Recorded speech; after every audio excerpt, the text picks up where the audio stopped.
Few lands carry time as visibly as India. Empires rose, fell, and dissolved into memory. Yet the land remained a living archive of belief, invention, and rebirth. Vedic chants once echoed where digital cities now rise. Conquerors came seeking dominion and left transformed instead. Across its rivers and temples, the search for truth became civilization itself. Woven through Ashoka's mercy, the Gupta's brilliance, and the Mughal dream of unity. To trace India's story is to witness humanity's oldest experiment endure, a civilization that forever reinvents itself without ever forgetting what it is. Long before kingdoms or empires, before the names India or Bharat were spoken, life gathered around the rivers. In the dry valleys that curved through what is now Baluchistan, small bands of herders began to settle. They shaped their homes from mud and straw, built low walls to hold goats against the wind, and learned that the earth could be persuaded to feed them if it was treated with patience. The first seed of civilization sprouted there, at a place modern scholars call Mehrgar. What must it have felt like to witness the first harvest, when survival no longer depended on the chase, but on the patience to wait for grain to rise? Have you ever imagined what it was like? As they crushed barley and wheat between stones, storing the meal in baskets lined with clay, men shaped blades from flint and copper, their hands learning precision where once they had relied only on force. Clay figures of mothers, nursing infants appeared beside their hearths, the earliest prayers ever molded by human hands. Across centuries, the rhythm deepened. Mud brick houses clustered close, fields expanded, and the first potter's wheel turned. Kilns glowed red against the twilight, burning the marks of human design into what had once been mere earth. Trade followed, as it always does. Shells from the sea reached this inland plain, and beads from distant valleys found their way into burial jars. The dead lay with ornaments beside them, suggesting that people had begun to imagine life beyond life. The settlements crept eastward, following the rivers that promised more fertile ground. The Indus and its tributaries became arteries of growth, spreading green veins across a landscape that had once been barren. Villages grew into towns. Towns began to mirror one another in plan and structure. Streets ran straight between houses aligned to the sun's course, their drains running beneath brick pavements with a precision that still confounds archaeologists. Somewhere between 2600 and 2500 BC, the civilization that would astonish the modern world emerged. Harappa to the north, Mohenjo-Daro to the south, and dozens of sister cities in between. The cities of the Indus were unlike any others of their time. There were no towering palaces or carved monuments to kings. Authority lived quietly behind the order of walls and streets. Each block followed measured design, each brick baked to the same dimensions, each drainage channel leading into a larger one as though guided by unseen law.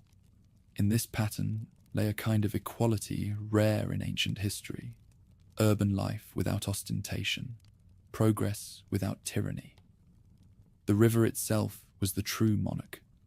Every year its floods laid down the silt that renewed the fields. Canals drew water toward the outskirts, feeding crops that sustained hundreds of thousands. Farmers and artisans lived side by side, their labor recorded not in royal decrees, but in the clay tokens that mark trade agreements. Small square seals carved with animals. The unicorn, the bull, the elephant, the tiger, served as signatures in a script no one has yet deciphered. Markets filled with the murmur of barter. Copper flowed in from Rajasthan's mines, lapis lazuli from the mountains of Afghanistan, ivory from the forests to the east. ships ventured from Lothal's dockyards toward the Arabian coast, their cargoes exchanged for Mesopotamian textiles and Sumerian grain. The Indus cities spoke to the wider world through trade, their words carried not by scribes, but by sailors. In the workshops of Mohenjo-Daro, bronze smiths cast tools and ornaments with skill that required both science and artistry. Bead makers drilled holes so fine they could pass a thread through stone. Potters painted geometric patterns onto red clay, their designs echoing across hundreds of miles. A shared aesthetic that bound the civilization together more strongly than any crown. Daily life unfolded with quiet dignity. The people bathed in public pools, whose brick linings still hold water after 4,000 years. Courtyards were swept clean each morning. Wells provided fresh water within nearly every house. The uniformity of these comforts suggests a civic ideal, cleanliness as sacred order, hygiene as moral duty. A people who washed daily in the heat of the plains may well have given the subcontinent its enduring reverence for purification. Their religion remains half hidden, glimpsed through the symbols they left behind. A horned figure, seated cross-legged upon a dais, appears on many seals, surrounded by animals, perhaps an early form of the god later known as Shiva. Other images show women heavy with fertility, their bodies adorned with necklaces and girdles, invoking the power of the earth itself. Bulls, tigers, and elephants recur in scenes of reverence, suggesting a faith woven into the fabric of nature rather than rising above it. No armies guard these cities.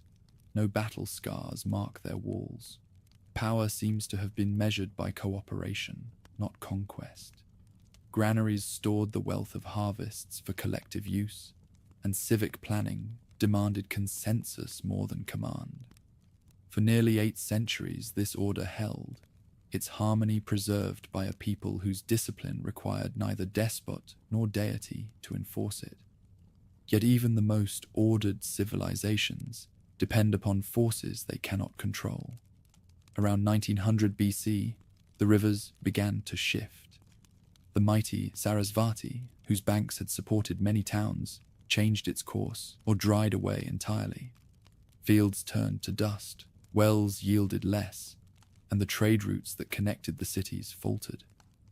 One by one, the lights of the Indus went out, not in a single catastrophe, but in a long twilight of drought, migration, and decline. As the great cities emptied, their people drifted eastward toward the Ganges plain. There, the forests waited to be cleared, and the rivers promised renewal. Into this changing world came new wanderers from the northwest, the Indo-Aryans, pastoral tribes whose songs carried the memory of mountains and sky. They spoke of gods, of thunder and dawn, of sacrifice and fire. Their hymns, chanted around ritual flames, would one day form the oldest surviving text of the subcontinent, the Rig Veda. In these verses, the vanished Indus lived on in myth. The poets sang of rivers that nourished life, of cosmic order maintained through sacrifice, of the eternal struggle between chaos and creation. The ritual fires that burned on the plains echoed the hearths of Harappa, and though the language had changed, the reverence for nature remained. Out of the meeting of settled farmers and migrating herders, the foundation of later India began to form, a synthesis of endurance and imagination. By 1500 BC, villages along the Ganges Valley were already blending old and new. The wheel that had turned clay and Harappan workshops now turned beside Aryan hearths. The same fields once tilled by the people of the Indus now yielded to those who sang to Agni and Indra.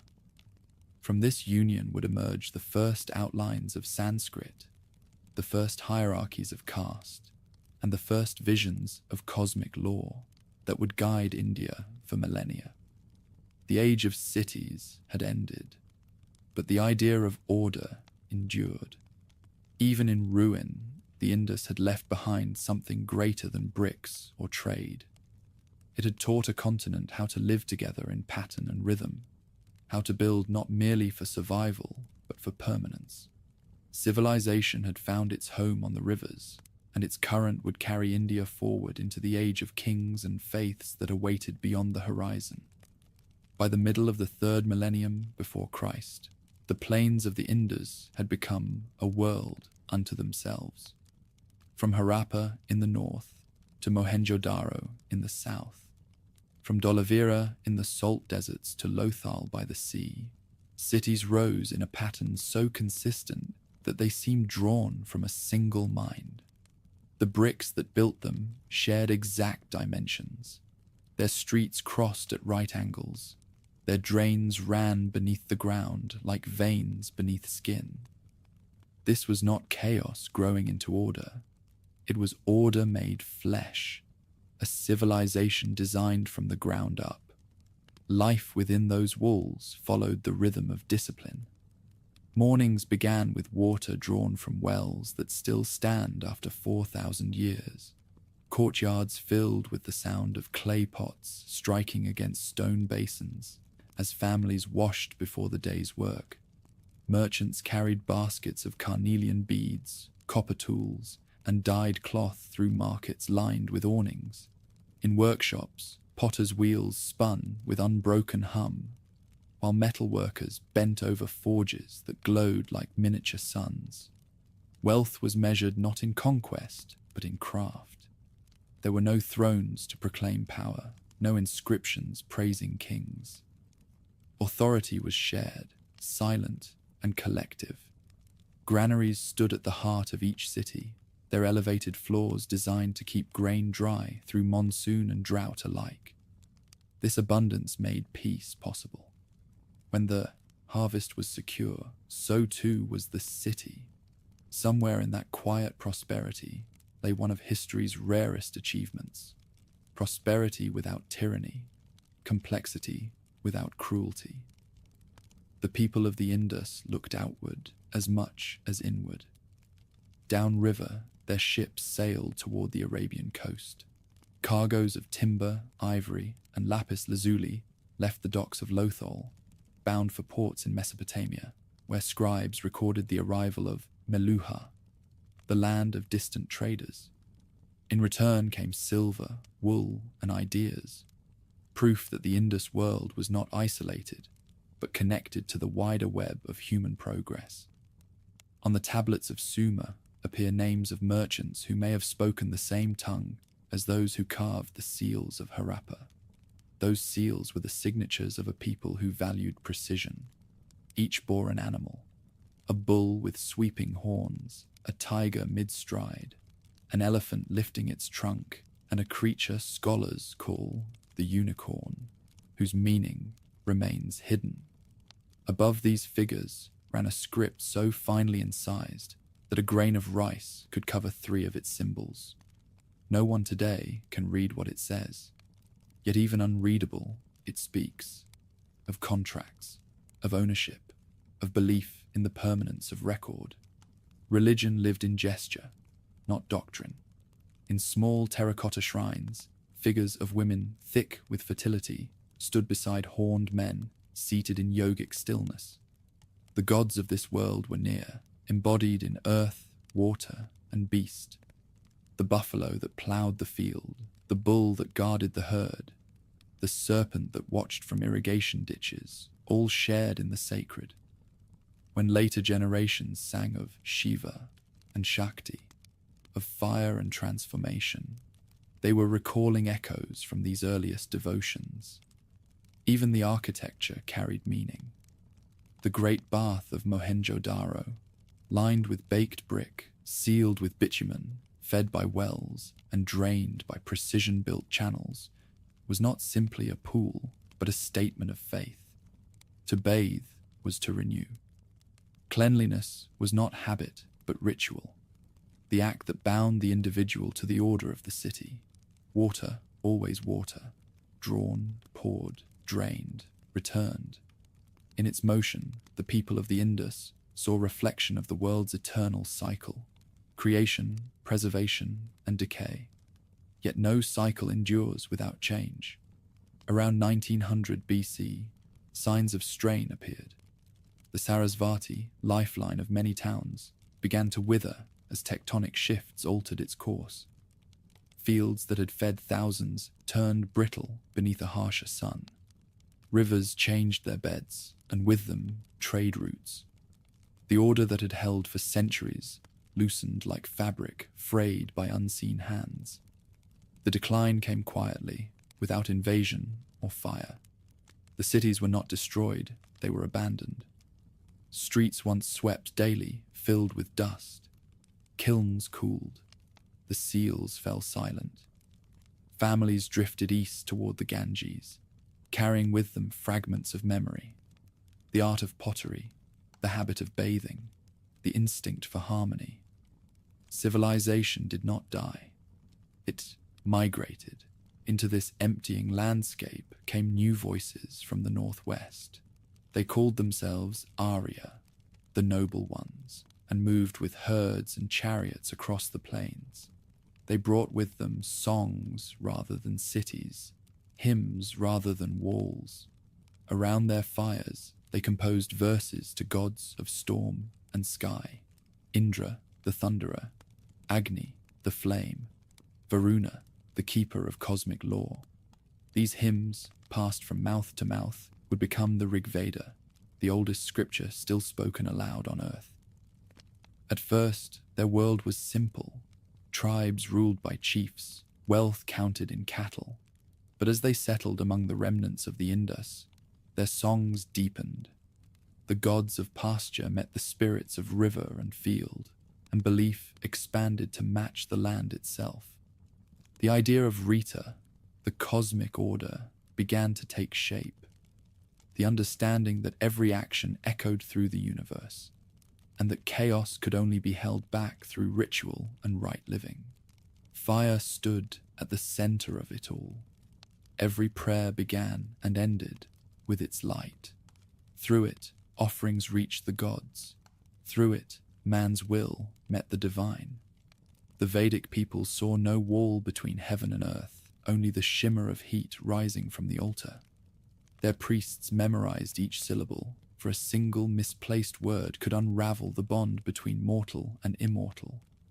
Thus, language became sacred and memory a form of worship. By 1200 BC, the age of wandering had begun to settle. Small tribal domains, or Jainas, took root along the Ganges Valley. Wooden forts replaced tented camps.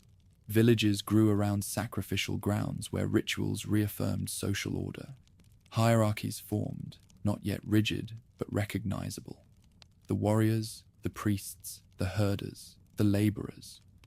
In this stratification lay the first outline of what later centuries would call Varna, the color of duty, the structure of society. Change gathered like a storm behind the horizon. The forests of the Ganges plain awaited the axe. The Bronze Age gave way to iron. New kingdoms would rise, philosophers would question, empires would unify. But the blueprint of India, the reverence for balance, the union of faith and order, the memory of water and fire had already been drawn. The rivers had birthed it, the hymns had named it, and history was preparing to make it visible. Smoke rose from iron forges where forests once stood. The air along the Ganges grew thick with the sound of hammers striking new purpose from old earth. From this clangor of metal, India's second birth began. Fire had once been sacred. Now it was practical, melting, shaping, hardening the tools that would feed empires still unborn. The Iron Age had arrived, and with it came the transformation of belief into ambition.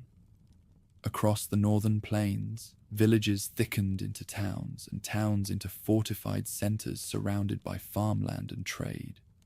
The rivers that had once marked the limits of survival became corridors of expansion. Men cut back the jungle with iron blades, reclaiming the soil inch by inch. Granaries swelled, markets multiplied, and surplus, history's most dangerous invention, produced both wealth and envy. Out of this ferment, the first great realms of the subcontinent emerged. They were called Mahajanapadas, the 16 great nations. Some ruled by kings, others by assemblies. They stretched from Gandhara in the northwest to Anga in the east. Each carried its own vision of order. Kosala's stern kingship, Magadha's hunger for control, Kashi's wealth from trade. Between their walls, politics grew sharper than any sword. Alliances were sealed with marriages, treaties, and betrayals. Warfare was not constant, but it was expected, as natural a season as the monsoon. The land had begun to dream of unity, yet unity was still a rumor. Travelers who moved between kingdoms described a patchwork of languages and laws, each proclaiming itself the center of the world. But within that diversity stirred a common restlessness, the sense that beneath the visible world lay another, one governed by truth rather than kings. Philosophy and politics were born together, each testing the other's limits. In the forests where cities had not yet spread, hermits and seekers withdrew from society to ask questions that armies could not answer. What is the self? What is the purpose of birth and death? Can a man, through discipline and knowledge, escape the circle that binds him to pain? These voices, collected into the Upanishads, would shape Indian thought forever. They taught that the soul, the Atman, was not separate from the ultimate reality, Brahman, that within each person lay the same essence that moved the stars. It was revelation by reflection, a revolution achieved in silence. While sages sought meaning, rulers sought permanence. In the kingdom of Kosala, King Prasenajit watched the growth of Magadha with wary eyes. To the south, in Rajagriha, Bimbisara of Magadha was building something new, a realm held not merely by conquest, but by policy. He married strategically, allied shrewdly, and governed with a system that valued administration as much as battle. Under him, Magadha began to turn from one kingdom among many into the seed of empire. But power alone could not contain the spiritual unease of the age. In the shadow of palace walls, a prince of the Shakya clan began to question everything he had inherited. His name was Siddhartha Gautama. Born in luxury, he walked away from it all to seek the cause of human suffering. The story has been told so often that its edges have softened with repetition, yet its truth remains stark.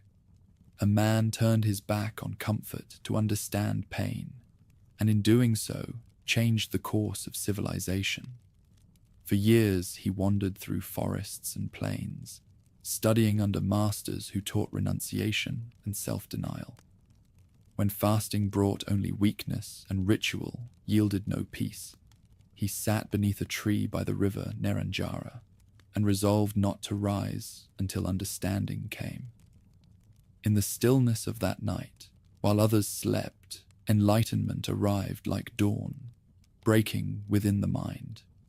He became the Buddha, the awakened one, and his silence became more powerful than any king's command. His teaching spread not by conquest, but by recognition. In the villages of the Ganges plain, farmers and merchants found solace in his words, that suffering came from desire and peace from its release, that compassion outweighed caste, that salvation was not the privilege of priests, but the right of all who sought truth. Monks carried his message from town to town, robes stained with dust, bowls filled with alms, hearts filled with clarity. By the time Bimbisara's son, Ajatashatru, took the throne, the Buddha's path had already begun to reshape the moral geography of India. In the same age, another seeker walked a parallel path. Mahavira of the Jains taught an even sterner doctrine. non-violence so absolute that even an insect's death was a moral wound. His followers renounced property, family, and even clothing, believing that freedom lay in detachment from every possession, every desire, every harm. If the Buddha sought balance, Mahavira demanded purity. Between them, they defined the extremes of India's conscience: moderation and austerity, compassion and abstinence. Two roads leading toward liberation from the same restless world. Meanwhile, in the courts of kings, another kind of inquiry unfolded. The argument between power and philosophy. The rituals of the Vedas still governed the upper classes, their sacrifices sustaining both faith and hierarchy. Priests recited ancient hymns to ensure cosmic order, while monarchs funded these rites to legitimize their own. But outside the fire altars, the new movements of Buddha and Mahavira whispered another possibility: that truth might belong to everyone, not just to the highborn or the learned. The contest was not fought with swords, but with persuasion. Monasteries and markets alike became arenas of debate. Philosophers, ascetics, and householders argued in the open air, their voices rising over the hum of commerce. To the traveler, India must have seemed a nation of thinkers as much as traders, a civilization obsessed not only with how to live, but why. Bimbisara's death, betrayed by his own son Ajatashatru, revealed the instability that lay beneath this brilliance.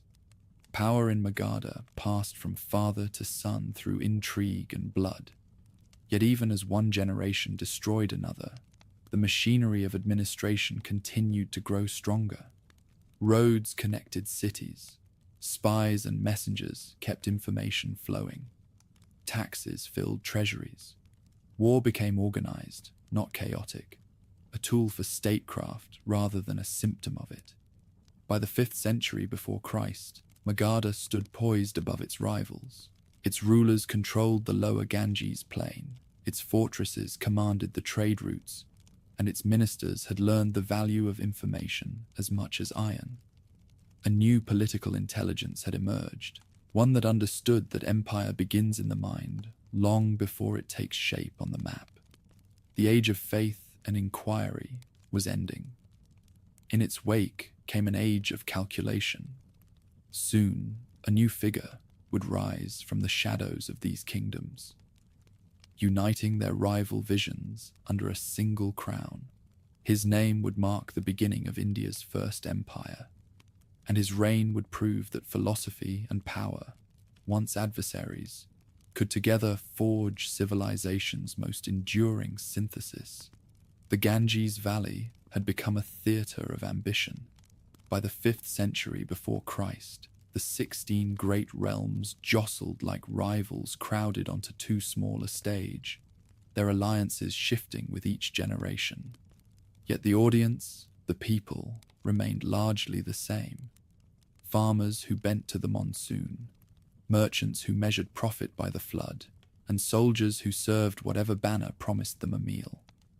Beneath the noise of rivalry, a single current moved unseen, the slow consolidation of power that would carry India from a land of kings to a land of empire. Magadha led the way. Its heart lay between the Ganges and the sun, a region of fertile plains and iron-rich hills. The kingdom's rulers, first Bimbisara and then Ajatashatru, turned those resources into a machine of conquest. Roads bound distant towns to the capital at Rajagriha. Fortresses rose at strategic crossings.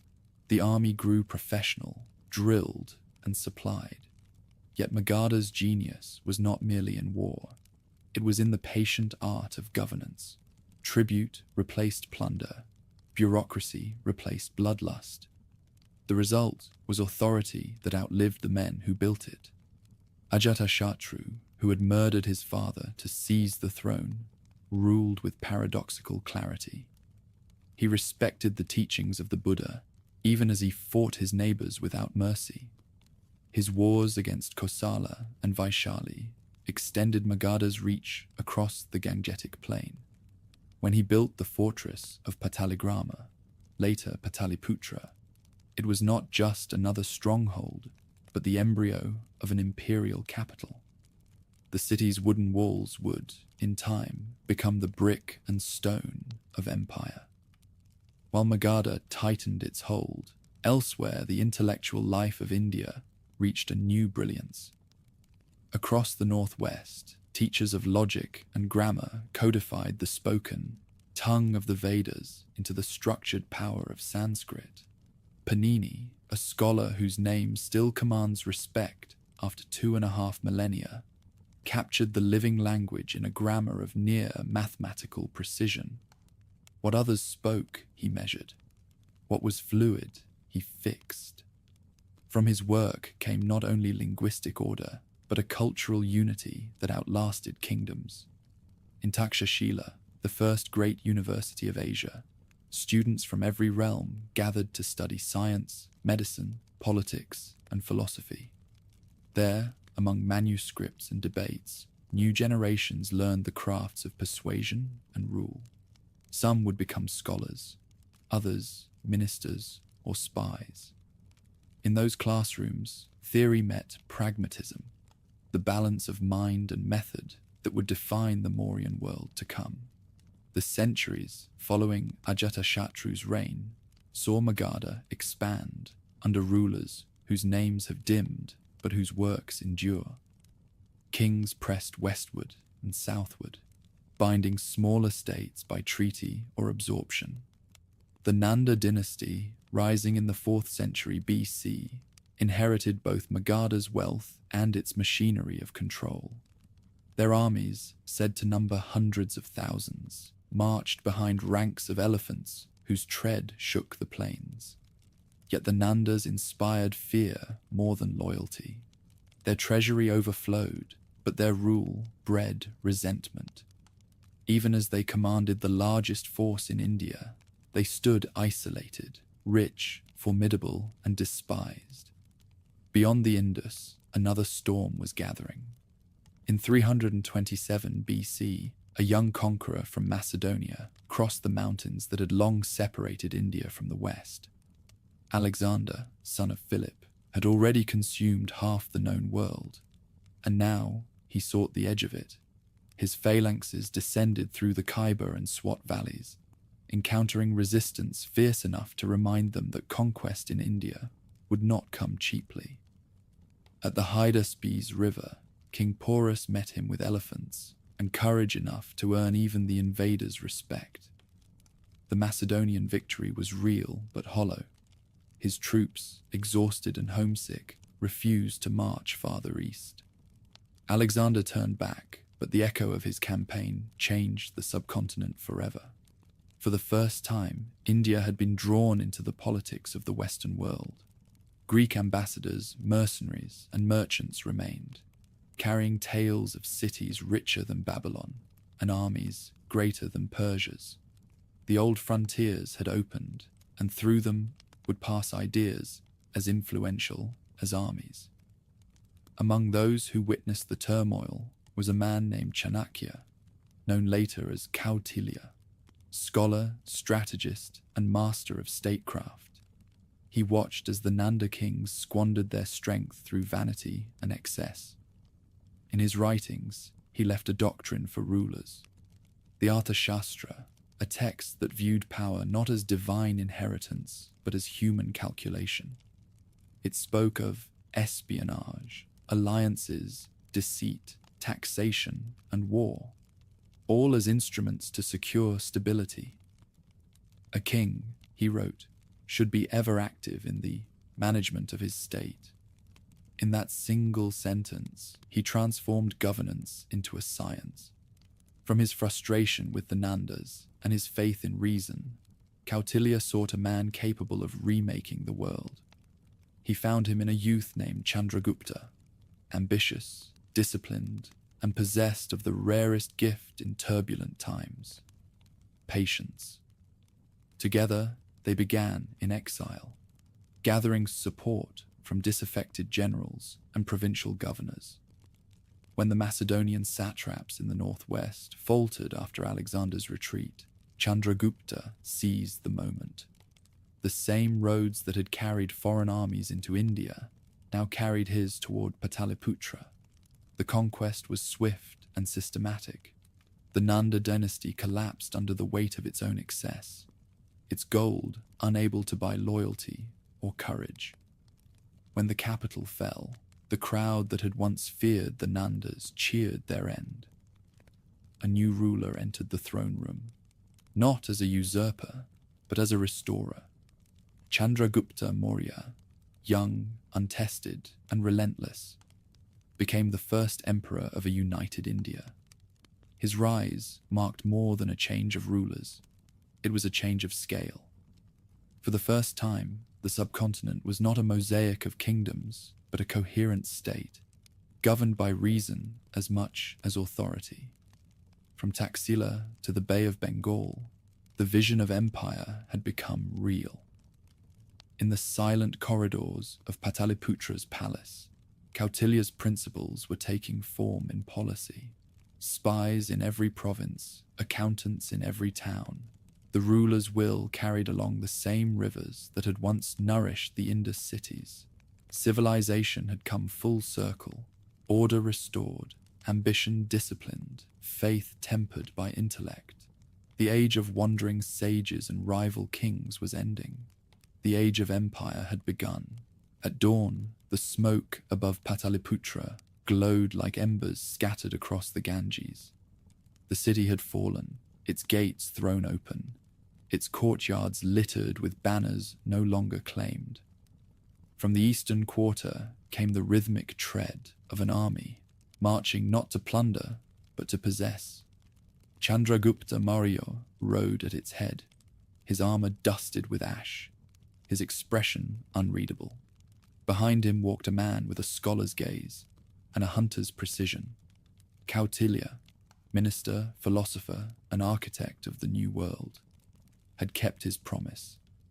The Nandas were gone, and the empire he had designed on parchment was about to take shape in brick and blood. They found silence when entered the palace. Gold vessels lay overturned, silk curtains torn from their rods, the marble floors smeared with the last acts of a dying dynasty. The young conqueror stood before the empty throne and did not sit. He waited for his teacher's nod. Kautilya's approval came not as praise, but as a reminder. A throne, he said, is lighter than air if the king forgets that it rests on the breath of the people. Chandragupta bowed once and took his place upon it. In that moment, India's first empire began. The work of conquest ended. The labor of rule began. Ministers were appointed, provinces mapped, records rewritten. Kautilya oversaw everything with the detached calm of a surgeon. The Arthashastra he had written was no treatise for posterity. It was a manual of control, as practical as a blacksmith's hammer. Spies disguised as monks drifted through temples to measure loyalty. Inspectors weighed grain in distant markets. Governors submitted scrolls listing every coin minted and every soldier fed. For the first time in centuries, the land obeyed a single command, carried down river and road to the farthest village. The machinery of empire grew with astonishing speed. Pataliputra became the hub of a vast network, its avenues radiating outward like spokes on a wheel, its palace offices humming with scribes who turned governance into ritual. From dawn until dusk, messengers rode out bearing sealed copper plates engraved with the lion of Magadha. At every frontier post, watchmen stood beneath that emblem, understanding that its meaning was not glory but order. Kautilya's genius lay in transforming human weakness into political strength. He divided authority so that ambition consumed itself before it could threaten the throne. Each minister watched another. Each informer was shadowed by two more. Yet the system did not stifle. It functioned.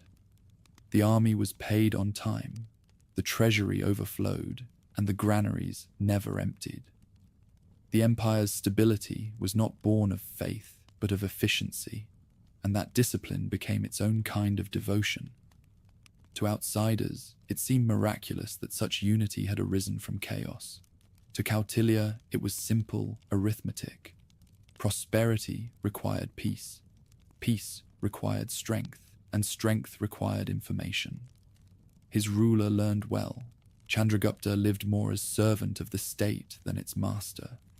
He rose before sunrise, heard petitions at first light, trained with the guards before breakfast, then presided over councils until the stars returned.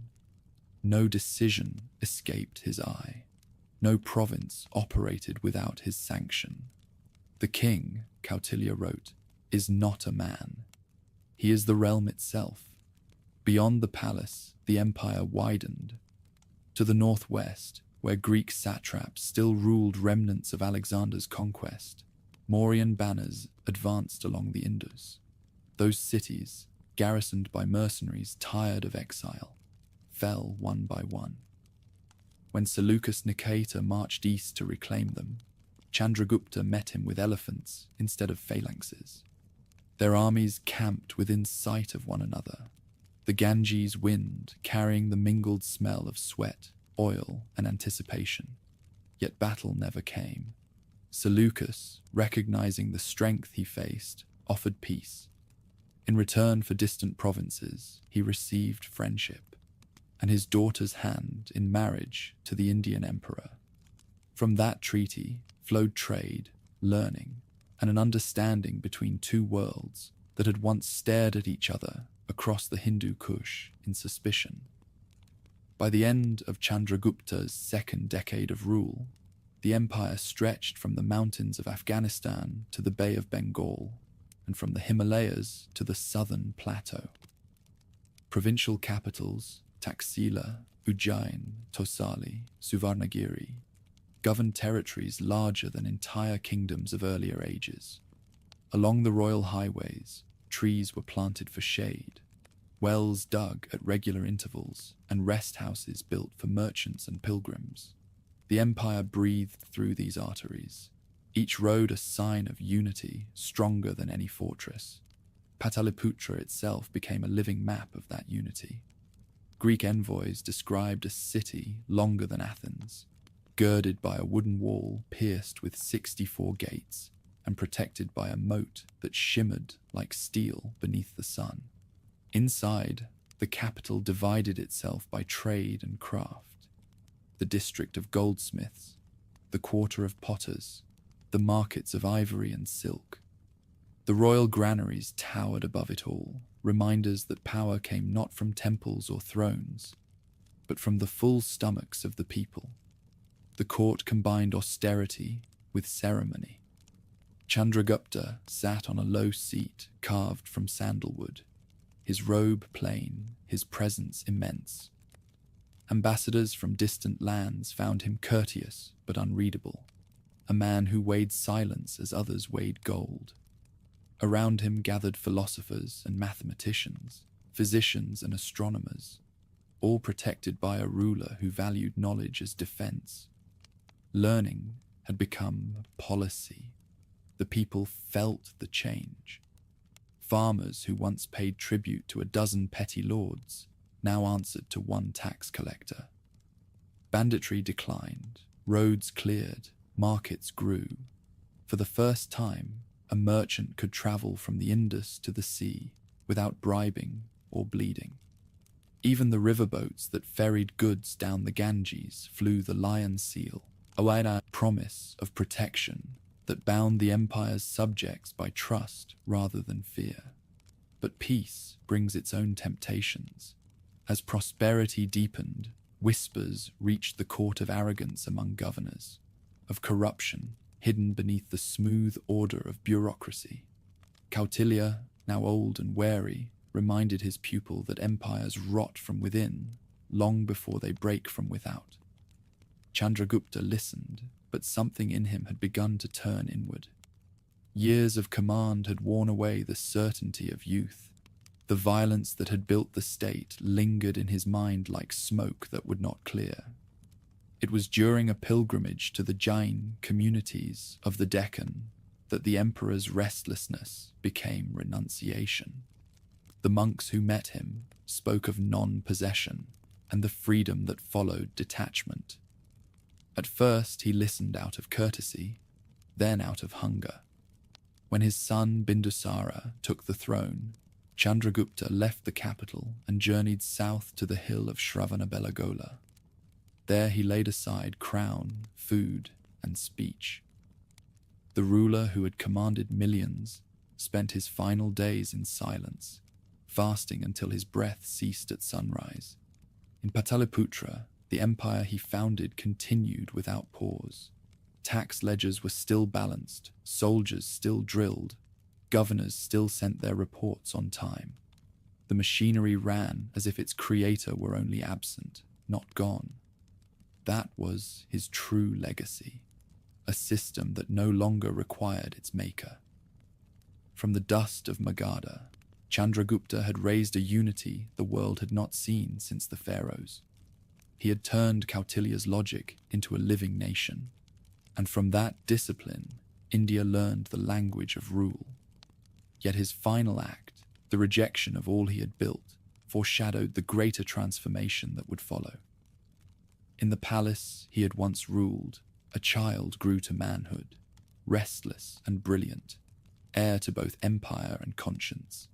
His name was Ashoka, and in him the fire that had forged the Mauryas would burn once more, this time to illuminate, not to conquer. The empire Chandragupta had built endured beyond his lifetime. Steady under the rule of his son, Bindusara, the new emperor expanded what he inherited, pushing Mauryan influence deep into the Deccan and across the central plains. But the true test of the dynasty, the moment that would transform its destiny, belonged not to him, but to the grandson who would inherit his throne. Ashoka's rise was not foretold in prophecy. It was carved in the hard choices of politics and blood. When Bindusara died around 273 BC, his sons turned on one another like wolves over the same carcass of power. The empire that seemed so stable trembled beneath their rivalry. In the palace corridors of Pataliputra, whispers spread of a prince who ruled the western provinces with efficiency bordering on ruthlessness. He was not the eldest, nor the court's favorite. He was, however, the only one both feared and respected. When the dust of succession settled, it was Ashoka who stood, amid the silence, his brothers gone, his authority absolute. The young ruler inherited a machine of government more complex than any before it. Governors, ministers, spies, and generals awaited direction. The empire's arteries pulsed, but needed new command. Ashoka gave it.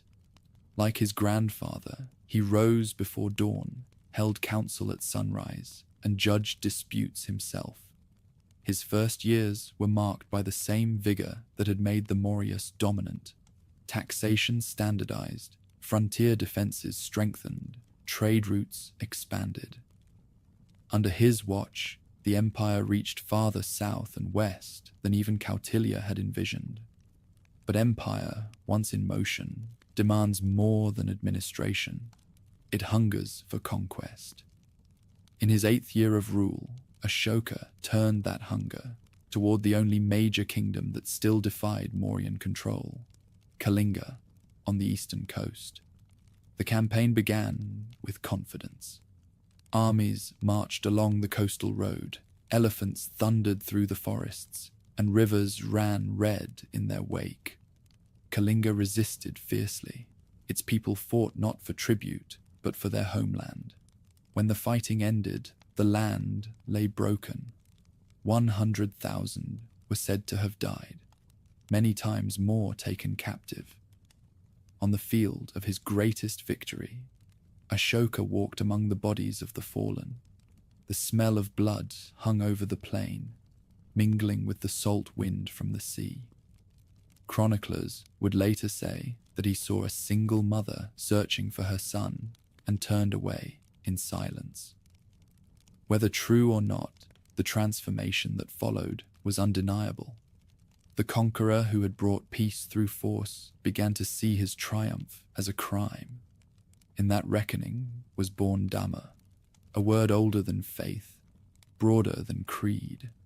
It was not a religion, but a code: compassion for all life, restraint in victory, tolerance among beliefs.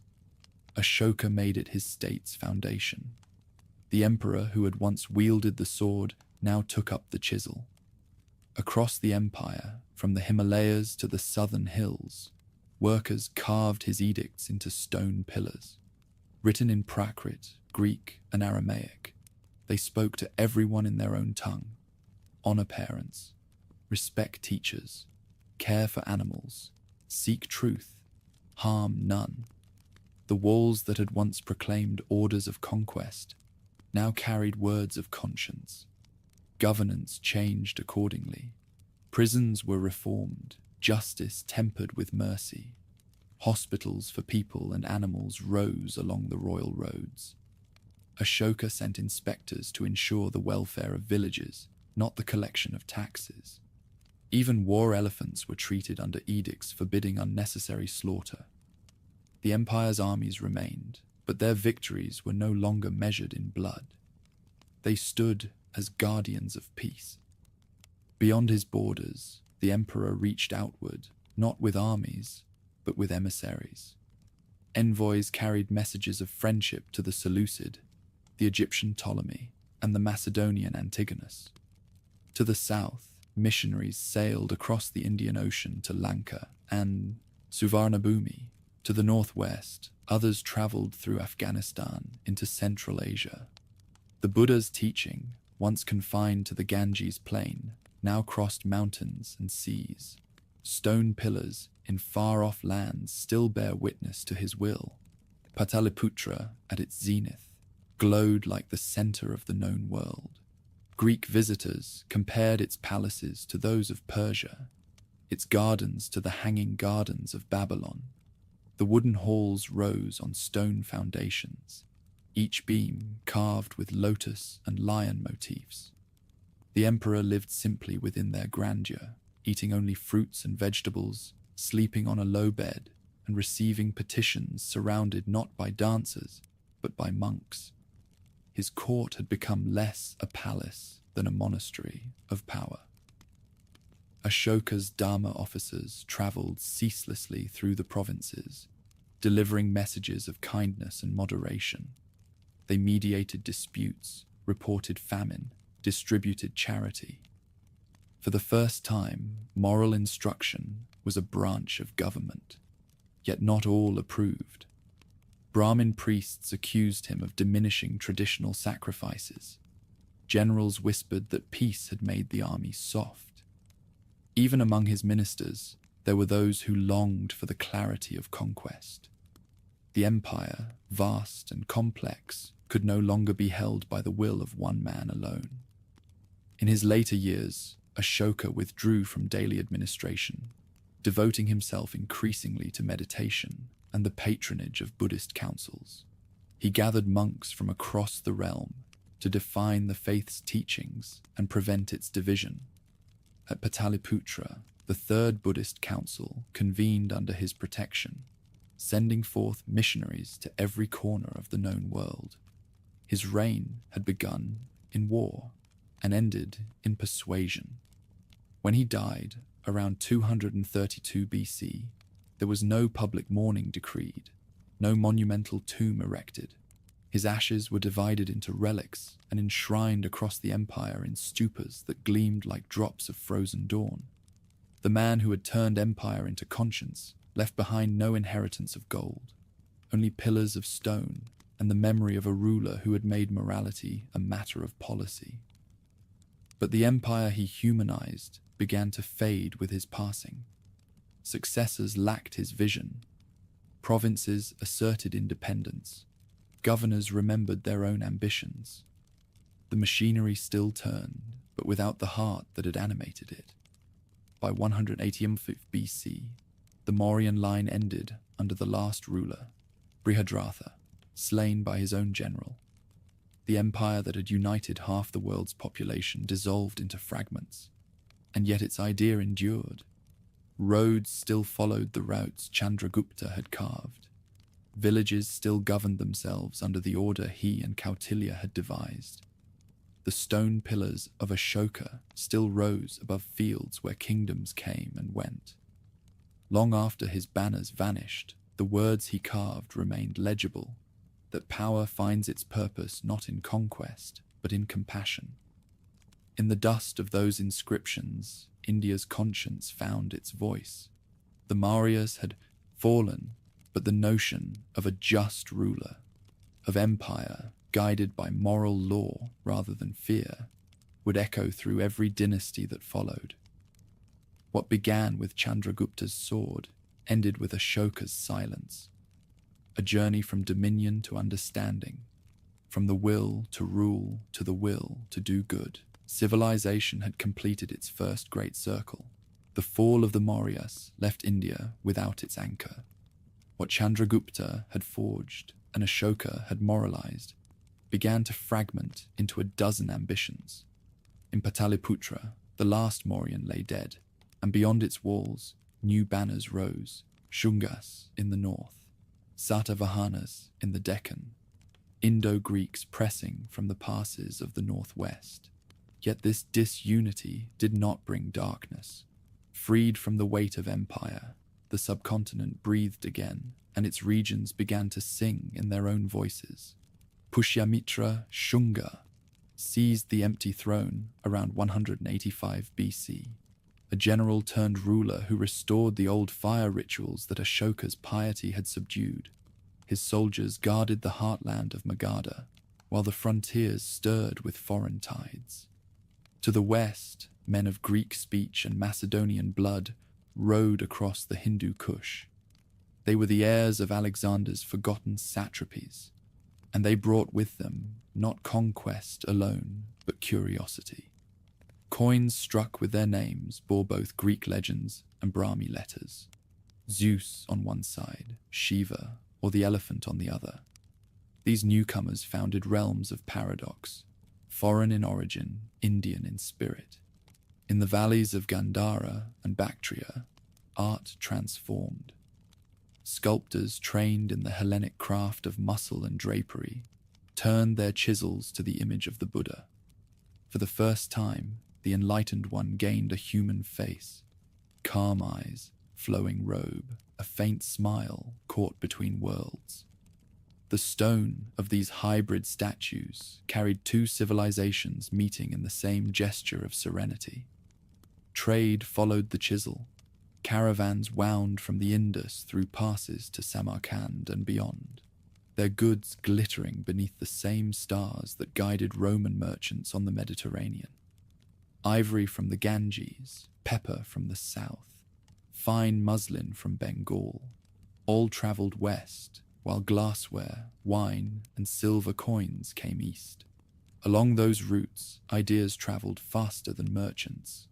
Astronomy from Babylon, motifs from Greece, and stories that would one day return as legend. Far to the south, the Deccan thrived under the Satavahanas, successors of the Mauryan governors who had declared independence when Pataliputra's power waned. Their capital at Pratisthana stood astride trade lines that link the Arabian Sea to the Bay of Bengal. Kings like Gautamiputra Satakani extended control over the Western Ghats, issuing coins that blended local dialects with Sanskrit verses. They built stupas at Amaravati and carved caves into cliffs where merchants financed monasteries as acts of both faith and advertisement. In those rock-cut shrines, frescoes bloomed, lines of donors, processions of elephants, scenes from the Buddha's previous lives. The artists painted not saints aloof from the world, but human beings caught in the play of compassion and desire. Monks read scripture by lamplight, while sailors below waited for the monsoon's turn. Religion had become a patron of art, and art in return carried belief farther than sermon or sword. Across the Tamil lands, three crowns, Chola, Chera, and Pandya, shared the stage of the Sangam age. Their poets sang of love, war, and honor in verses as clear as rain. Kings rewarded bards with gold and land. Queens and courtesans appeared in equal measure in the poem's praise. Ports like Kavaripattanam and Muziris welcomed ships from Arabia and Rome, their warehouses heavy with pepper and pearls. The Roman geographer who wrote of India's riches spoke of a people who have more gold in their markets than we in our temples. While the south grew rich by sea, the north ripened in thought. The early centuries before Christ saw new schools of logic and medicine, Nyaya and Ayurveda, take coherent form. Physicians catalogued herbs.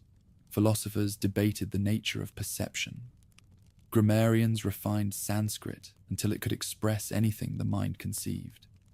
Out of such discipline came beauty, drama, lyric, epic. Somewhere in these centuries, poets wove the stories of Rama and Krishna into great tapestries of language, their characters embodying virtues that would outlive every dynasty. Yet the pattern of fragmentation persisted. After the Satavahanas came the Western Kshatrapas.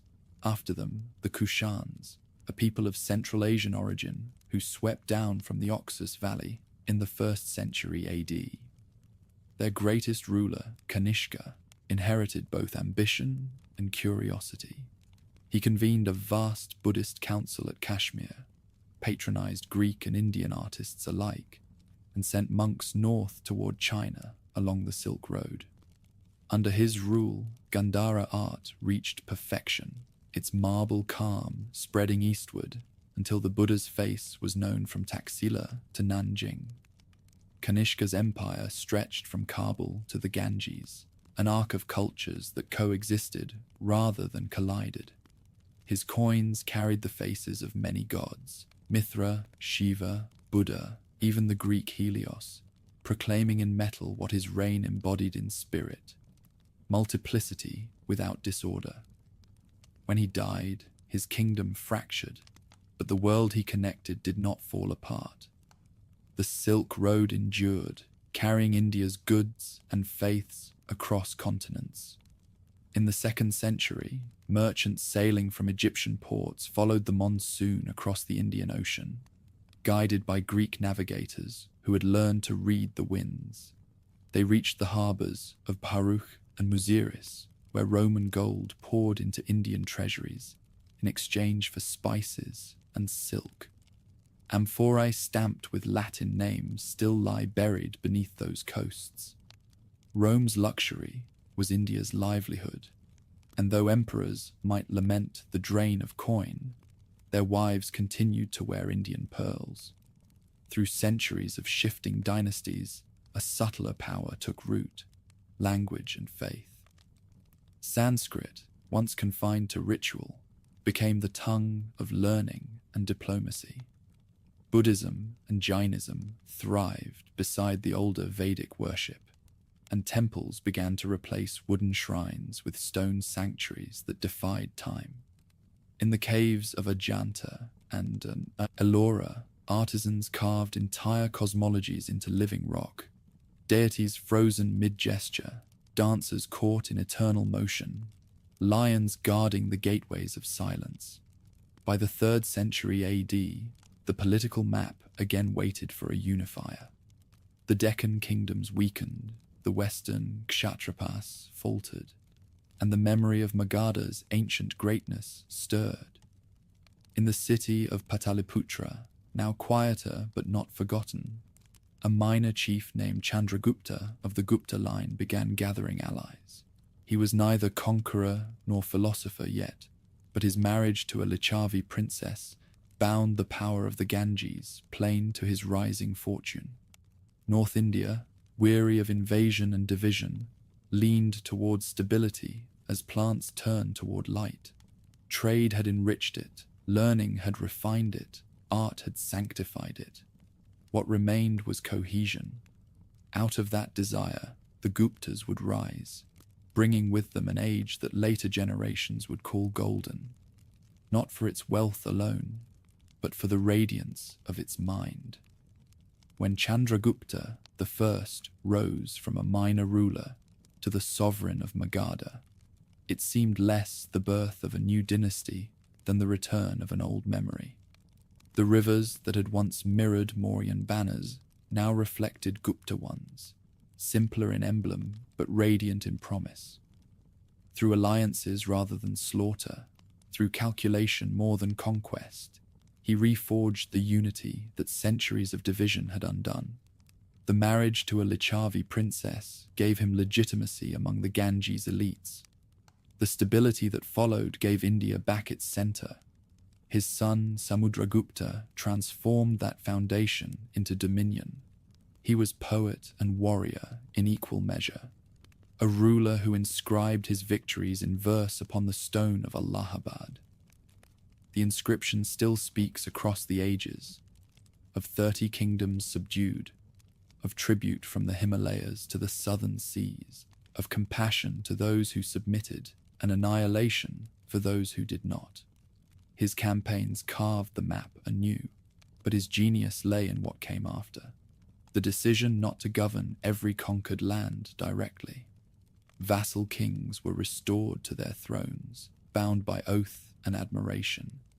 It was empire as orchestra, every realm playing its part in harmony with the center. Trade revived along the routes that Ashoka's roads had once traced. Iron and textiles from the Ganges, spices from the south, gold from the mines of Karnataka, all flowed into markets that hummed with the sound of calculation. Foreign coins arrived from the Roman world, their emperors' faces soon replaced by the graceful profiles of the Guptas. Each coin was art in miniature. The king standing with bow or lute, the goddess Lakshmi seated upon the reverse, wealth and devotion minted together. But the real splendor of Gupta rule lay not in its wars or wealth, but in its mind. The court of Pataliputra and Ujjain became sanctuaries of learning.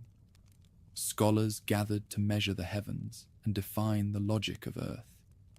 In the observatories of Kusumapura, Aryabhata watched the stars and dared to suggest that the earth itself might move, that night and day were born not of the sun's wandering, but of the planet's rotation.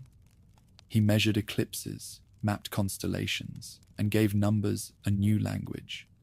The concept of zero, the silence that allowed mathematics to speak infinitely. Elsewhere, Kalidasa turned the Sanskrit tongue into music. His plays, Shakuntala, Vikramorvashya, Malavika, and Agnimitra, flowed through courts and villages alike. They spoke of love, duty, and the beauty of the natural world, with a grace that made poetry a mirror for philosophy. In The Cloud Messenger, an exiled lover sends his words northward on the drifting monsoon, and even today the verses seem carried by the same wind. Kalidasa's language became the measure of elegance itself, his imagination the landscape through which later generations would walk to find themselves. Religion, too, entered its own flowering. Hinduism, long a weave of rituals and hymns, gathered coherence under the Guptas. Temples of stone replaced the temporary fire altars of earlier ages. Images of Vishnu, Shiva, and Devi emerged in sculpted form, serene, symmetrical, perfectly balanced between power and compassion. The human body became the geometry of divinity. In caves and shrines, artisans learned to translate theology into curve and line. Their mastery turned faith into architecture. Buddhism endured beside it, serene but quieter. The monasteries of Nalanda and Vikramashila grew into universities, drawing students from Tibet, China, and far-off Korea. Their libraries held thousands of manuscripts. Their courtyards rang with the debates of monks who spoke not only of nirvana, but of grammar, medicine, and metaphysics. Jain scholars, too, found patrons in Gupta courts. The empire did not insist on a single truth. It allowed them all to coexist, like colors in a mural whose harmony depended on difference. Across the empire, stone and bronze replaced perishable wood. At Sanchi and Deogar, temples rose on square plans aligned to the compass, each element an embodiment of cosmic order. Frescoes at Ajanta glowed with pigments ground from lapis and ochre, depicting kings, merchants, and saints in motion so fluid it seemed to breathe. The artists signed nothing, yet their anonymity became part of the devotion, the creator dissolving into creation. The Guptas also codified the law that underpinned society. Smritis and Dharmashastras gathered centuries of practice into formal rule: duties of kings, rights of subjects, conduct between castes, inheritance, marriage, crime. Justice became predictable, if not always merciful. Yet the same era produced a gentleness in literature that balanced its strictness in code. The Panchatantra taught wisdom through fables. The Kama Sutra explored desire not as sin, but as one more expression of balance. Knowledge, in every form, was the empire's faith. Under Chandragupta II, Vikramaditya, by title and legend, the realm reached its apogee.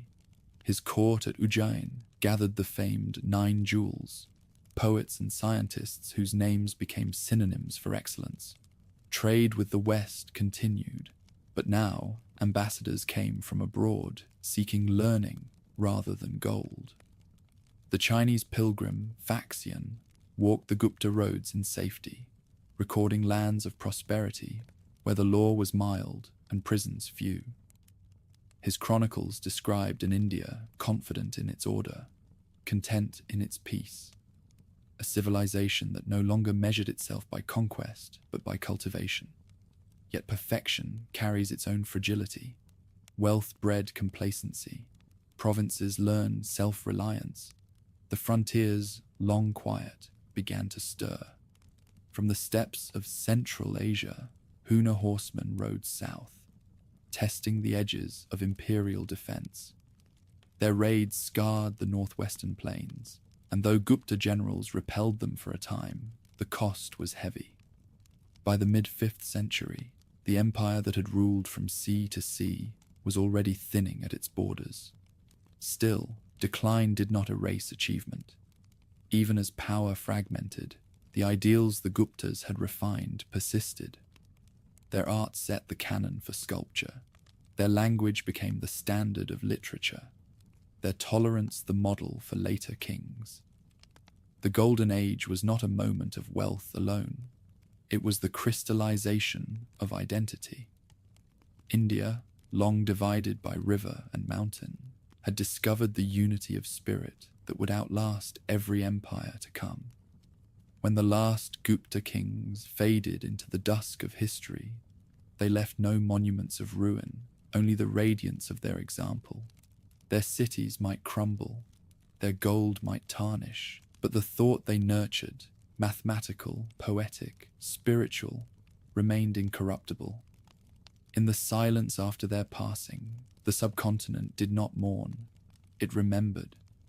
For from their harmony of reason and beauty would emerge the resilience that carried India through the centuries ahead.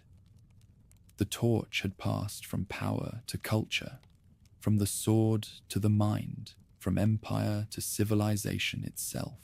When the light of the Guptas faded, India did not fall into ruin. It scattered into brilliance. The great unity that had once stretched from sea to sea dissolved into smaller realms, each carrying a shard of the vanished Golden Age.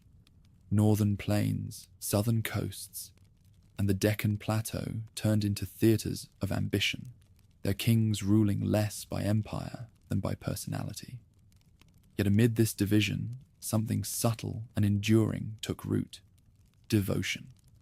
The age that followed was less about conquests than about faith and art, less about boundaries than about belonging.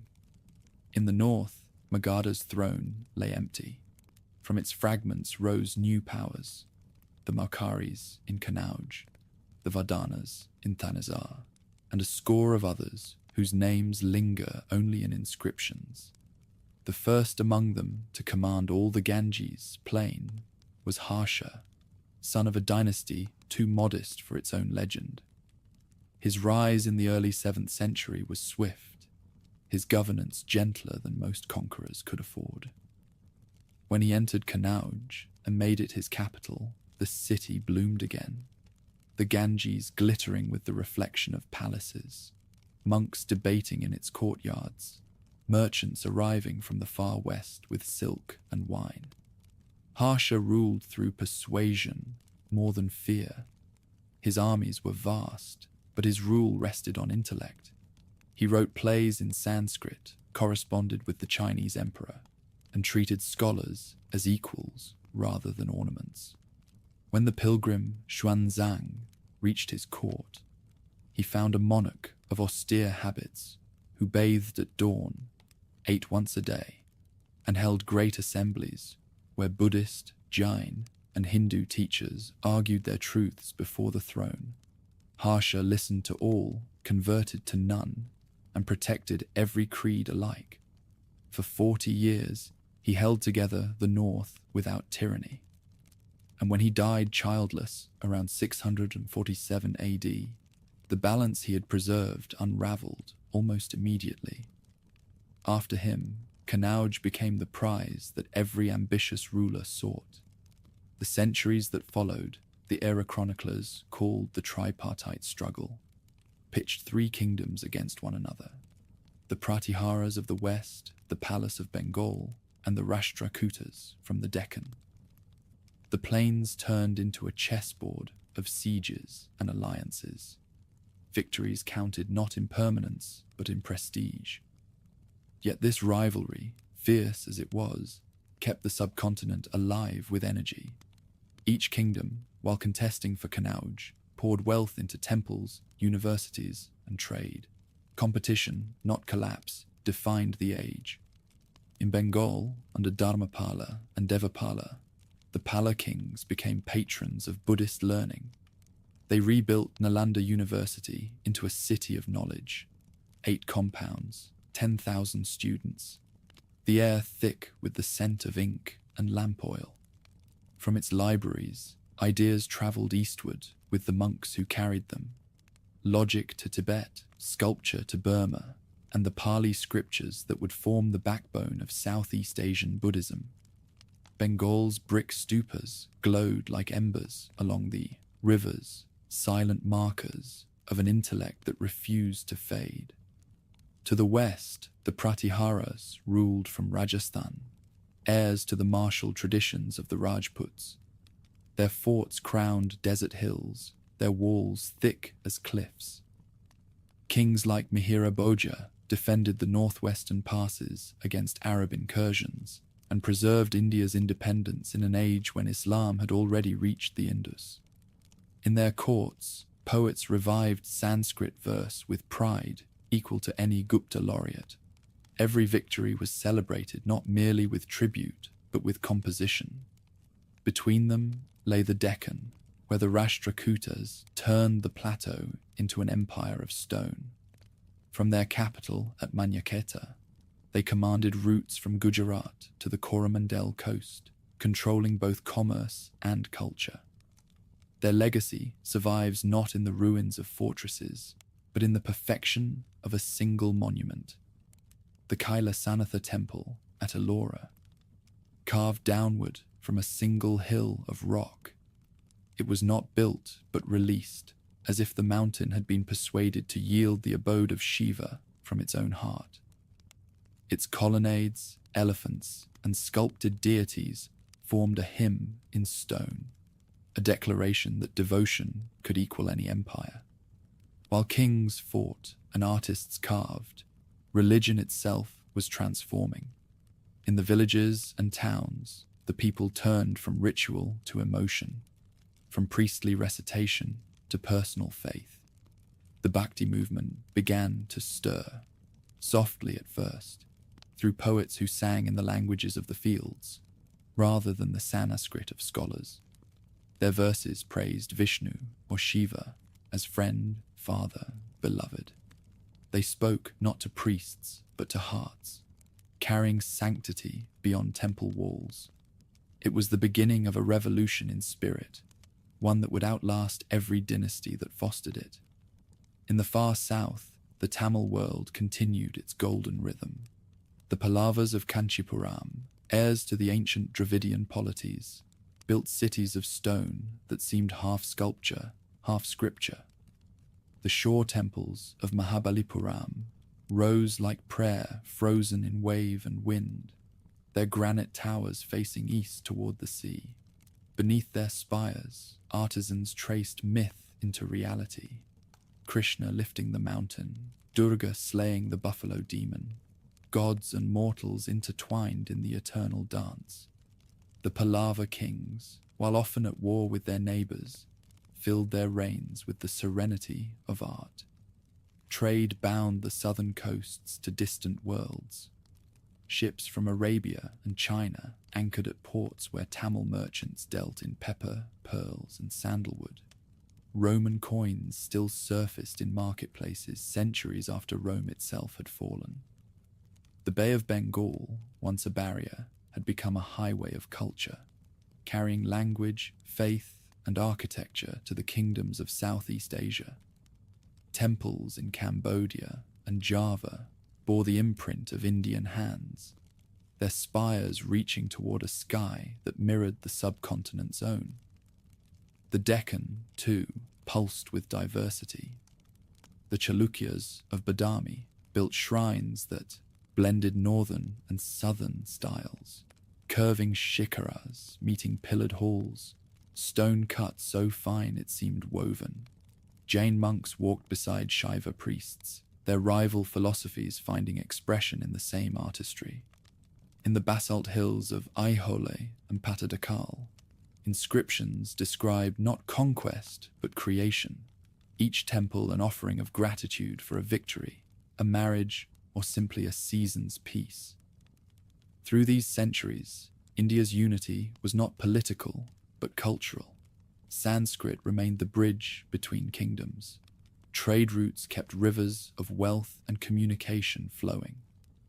Pilgrims journeyed from Kanchipuram to Bodh Gaya, from Ujjain to Rameswaram, tracing a map defined by sanctity rather than sovereignty. Every region had its gods, its dialects, its kings, but all shared the conviction that the divine was not a distant ruler, but a presence woven into daily life. By the close of the 9th century, the rhythm of devotion had replaced the drumbeat of empire. Across the plains and plateaus, bells rang from temple towers at dawn, echoing over fields that had once seen armies. The age of unity had become an age of faith, the sword yielding to the chisel, the palace to the shrine. India had entered a new equilibrium, fragmented in rule, yet whole in spirit. The centuries ahead would test that equilibrium. Pilgrims and poets would give way to raiders and reformers. The currents of the world beyond the mountains would soon reach these shores again. But before the storms returned, the subcontinent stood at peace with itself, a mosaic of kingdoms joined not by borders but by belief. By the dawn of the 10th century, the pulse of power had shifted south. While the north drifted between fleeting dynasties, the Deccan and Tamil lands entered their own renaissance, an age when temples became cities, and kings measured their glory not only in conquest but in the architecture of faith. The Cholas, the most formidable of these southern dynasties, turned devotion into dominion. Their ships ruled the sea, their inscriptions mapped half the known world, and their legacy would endure longer than their banners. The story began with Vijayalaya, a minor chieftain who seized the town of Thanjavur around 850 AD. His descendants transformed that foothold into an empire. Under Rajaraja the Great, the Cholas reached the height of their strength. commanding lands from the Godavari to Ceylon. He was not a mere conqueror, but a builder. In the heart of his capital rose the Brihadiswara temple, its tower a pyramid of stone that climbed toward the sky in perfect proportion. At its summit, a single granite dome weighing 80 tons rested with impossible grace. The temple was more than a monument. It was a declaration that faith and engineering could be indistinguishable. Pilgrims who entered its courtyards saw the empire's soul written in stone. Walls flamed with carved processions of gods, dancers, elephants, and kings. Beneath their feet, inscriptions, recorded donations of land and gold, taxes levied not for war, but for worship. Every merchant guild and artisan family contributed to its creation, turning religion into civic enterprise. Even centuries later, the shadow of its tower falls on the city as if to remind the living that eternity can be measured in human precision. Rajaraja's navy made the Cholas a maritime superpower. His fleets sailed from the ports of Nagapattinam and Kaveripattinam, following monsoon winds that had once carried foreign traders to Indian shores. Now they carried Indian soldiers, priests, and merchants outward, to the Maldives, to Sri Lanka, and across the Bay of Bengal to the kingdoms of Sumatra and Java. These were not colonies in the modern sense, but cultural outposts, spreading Tamil architecture, sculpture, and script across Southeast Asia. In the inscriptions of Angkor and Srivijaya, Indian gods spoke in local tongues. The Chola state itself was an intricate organism. Beneath its imperial grandeur pulsed a bureaucracy, both complex and flexible. Villages governed themselves through assemblies called sabas and ur, composed of elders chosen by lot rather than birth. These councils managed irrigation, taxation, and education, leaving the king to command the larger machinery of war and diplomacy. It was governance by participation, centuries ahead of its time, a democracy of duty sustained by belief in order. After Rajaraja came his son, Rajendra, a ruler whose ambition turned even the oceans into highways. He marched north to the Ganges, bringing back its sacred water in golden vessels to sanctify a new capital, Gangaikonda Cholapuram.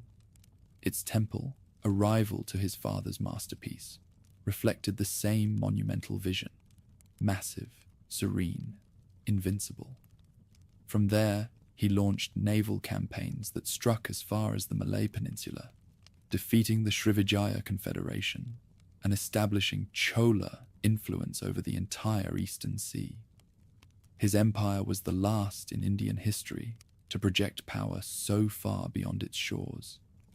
Trade followed where war receded. Pepper, sandalwood, and jewels left India's ports for China and Arabia. Silk, gold, and porcelain returned. The Indian Ocean, once the route of foreign merchants, now carried Indian fleets.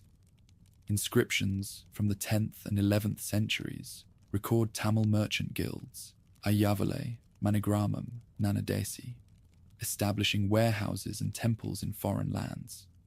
Their wealth flowed home to endow monasteries, libraries, and feeding houses. Commerce itself became a form of devotion. Religion, too, continued to evolve. The Bhakti movement that had begun in the fields now reached the courts.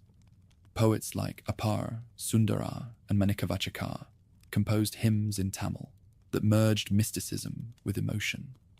Their songs, the Tevaram, echoed through temple halls at dawn, turning music into prayer.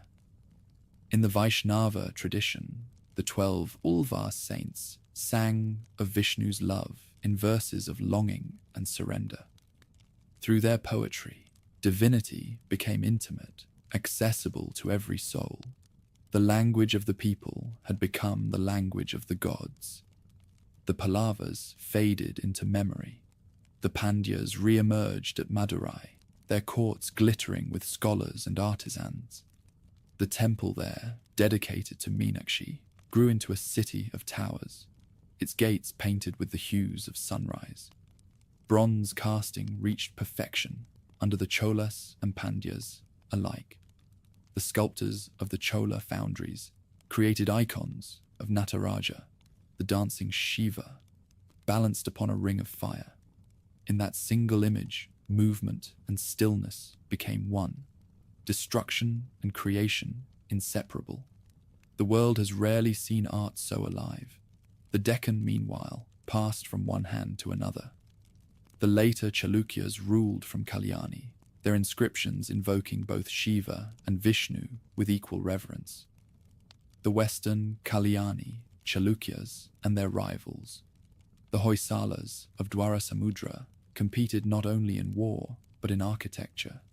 The Hoysalaswara temple at Halebidu remains a poem in stone, walls covered in spirals of narrative, dancers frozen mid-turn, celestial armies sculpted in relief so fine that shadow itself seems carved. The devotion of these kings was measured not by creed but by craftsmanship. North India, during these centuries, remained fractured but vibrant. The Gurjara Pratiharas faded, giving rise to smaller Rajput clans who fortified their pride within sandstone citadels. They built temples that mirrored their own spirit, upright, ornate, defiant. In the desert at Ossian and the hills of Khajuraho, their sanctuaries rose with towers that climbed like flames, each sculpture a fusion of divinity and desire. The sensual carvings of Khajuraho were not indulgence but philosophy, the belief that all life, sacred and sensual alike, flows from the same divine source. Beyond the mountains, new forces gathered. Arab merchants had long since settled along the Malabar coast, building mosques beside temples and marrying into local families. Islam entered India not through conquest, but through commerce, its first call to prayer mingling with the bell of the shrine. Yet the tides of empire were turning again. From the passes of the northwest came Turkic horsemen, whose arrival would reshape the subcontinent's destiny. Their approach was still a rumor in these centuries, a whisper carried by traders returning from Afghanistan. But the kingdoms of India, rich, proud, and divided, stood on the brink of a new encounter. For now, the land flourished. Fields yielded abundance, artisans adorned every shrine, and poets turned divine truth into melody. Across 1,000 temples, lamps were lit at dusk, their flames reflected in the eyes of worshippers who saw the eternal in the ordinary. The age of devotion had reached its height, a civilization anchored in faith, propelled by art and connected to the world by wind and wave. Soon those winds would carry a different sound, the clash of iron against stone, the meeting of two civilizations that would remake both. But before that reckoning, India stood complete within itself, luminous with confidence. The temples of the Cholas, the hymns of the saints, the ships that crossed the sea, all spoke of a people who had learned to express divinity in every form of creation. The next age would bring conquest and synthesis, loss and renewal. Yet even then, the world that had flowered here, the harmony of thought, craft, and worship, would remain the root from which new faiths would grow. The temples would stand, the poetry would endure, and the sea would continue to whisper the same refrain along the coast of Thanjavur. That devotion, once awakened, never truly sleeps. It began not with an invasion, but with a vacancy. In the last years of the 12th century, the northern plains of India had no single guardian. The Rajput clans, brave but divided, fought each other as fiercely as any foreigner.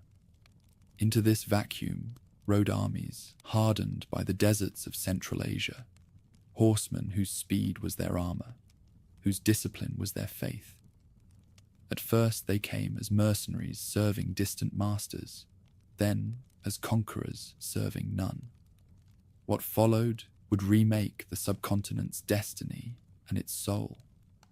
Muhammad of Ghor was the first to break the frontier. His soldiers swept through the passes of the Hindu Kush, their banners bearing verses from the Quran and the dust of Khorasan's plains. At Tarain in 1192 AD, his general Qutb al-Din Aibak faced the Rajput king Prithviraj Chauhan beneath a sky thick with arrows. The battle was long remembered not for its scale, but for its symbolism.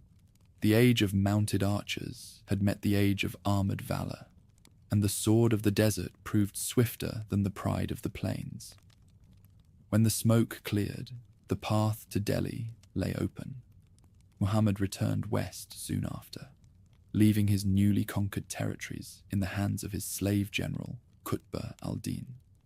The word slave meant little of servitude and much of trust. Men bought as soldiers, trained in loyalty, freed by merit. In 1206 AD, when his master was assassinated in distant Ghazni, Aibak declared independence. From commander he became sultan, from servant a sovereign.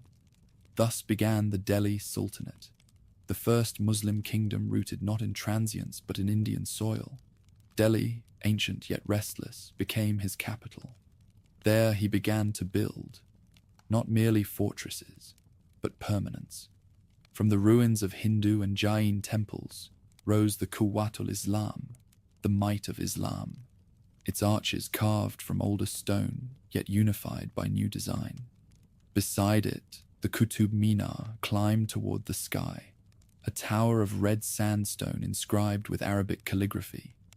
It was both monument and minaret, a symbol of victory and a call to prayer echoing over a city learning a new rhythm. The Mamluk, or slave, dynasty that Aibak founded carried the paradox of its origin: authority born from discipline, not inheritance. His successor, Iltutmish, was the true architect of the Sultanate's survival. Where Aibak had conquered, Iltutmish organized. He minted coins in the name of the caliph in Baghdad, earning legitimacy even as he ruled independently. His empire extended from Bengal to Sindh, stitched together by lines of cavalry patrols and relay posts. Beneath his seal, Delhi grew from camp to capital, its streets filled with Persian scribes, Turkish guards, Indian artisans, and Afghan merchants. When he died, the nobles debated succession, but his daughter Razia refused to be forgotten. She mounted the throne in 1236 AD, a woman in a court of men, riding to battle veiled only by her armor. Chroniclers could not decide whether to admire or condemn her. She ruled briefly, wisely, and fell to intrigue, but her name endured, the first and last woman to rule the Sultanate in her own right, a reminder that courage recognizes no gender when history demands it. The following decades saw turbulence as dynasties rose and fell. The Khaljis seized power in 1290, led by Jalaluddin and later his nephew Alauddin, a ruler as brilliant as he was merciless. The Mongols, who had burned half of Asia, reached India's borders again and again, but Alauddin met them with walls and strategy instead of panic. Delhi's defenses held, its armies reformed into a professional force. The Sultan regulated markets, fixed prices, and punished corruption with severity that bordered on obsession. Under his rule, the granaries overflowed, trade flourished, and spies reported even the whispers of governors. To his enemies, he was a tyrant. To his people, a necessary one. Southward, his ambitions were limitless. Generals marched beyond the Vindhyas, conquering the Deccan's rich kingdoms of Warangal and Madurai. The plunder returned to Delhi in caravans of gold, horses, and jewels. Wealth so vast that poets wrote of the city glowing at night like a second sky. But conquest, for all its glory, left exhaustion in its wake. After Alauddin's death, intrigue consumed his court, and the line of Khaljis ended as violently as it began. The Tughlaqs followed, led first by Ghiyasuddin, and then by his son, Muhammad bin Tughlaq, a man of genius ruined by his own imagination. He dreamed of an empire governed by reason, new taxes to fill the treasury, a second capital at Dawlatabad to balance the north and south, copper coins to replace silver. Each idea was ahead of its time. Each collapsed under the weight of its idealism. Farmers rebelled, merchants hoarded, soldiers deserted. When famine struck, the Sultan found himself ruling over silence. Chroniclers later called him mad, but perhaps he was only too modern for his century. His cousin, Firoz Shah Tughlaq, inherited what was left and turned reformer instead of dreamer. He built canals and hospitals, repaired monuments, and softened the harshness of law. Scholars and architects found patronage again, and Delhi regained a measure of grace. Yet even in peace, cracks deepened. Provinces grew independent. Bengal, Malwa, and Gujarat drifted away. By the close of the 14th century, the Sultanate's hold had weakened, its grandeur still visible, but its foundation hollow. Still, the age had not been one of conquest alone. In the meeting of Islam and India, something new had taken shape. Persian poets wrote of the Ganges as though it were the Tigris. Indian artisans carved lotus and arabesque side by side. Mosques borrowed the geometry of temples, and Sufi mystics spoke of the divine with the tenderness of the Bhakti poets. From Ajmer to Delhi, from Bengal to Gujarat, shrines arose where people of every creed gathered to seek solace in the same songs. Faith, once the language of division, had become the language of longing. The Sultanate's legacy was as architectural as it was cultural. Arches replaced lintels, domes replaced spires, and calligraphy became ornament. Delhi's skyline changed. The Qutub still towered above it, joined now by mosques and palaces, whose courtyards caught the evening light. In these new spaces, stone told the story of synthesis, imported vision shaped by local hands. What began as conquest had become collaboration, conscious or not. But history rarely allows stillness for long. To the north, across the Oxus, the shadow of a new storm gathered. Timur, the conqueror of Samarkand, had begun to look eastward. His armies, forged in the steppes, carried with them the fury of the Mongols reborn. The city that had withstood invasion for nearly 2 centuries would soon face the reckoning that no wall could stop. For now, Delhi still stood, the heart of a realm that had learned to survive not through unity, but through adaptation. The Sultanate had brought new faith, new art, new laws. It had also inherited India's gift for transformation. The next century would test how deeply that gift ran, when fire would again descend upon the plains, and from its ashes at our rise another empire altogether. By the end of the 14th century, Delhi no longer ruled. It endured. The empire that had once stretched from the Khyber to Bengal had shrunk into anxious provinces, each governed by men who spoke of loyalty while sharpening ambition.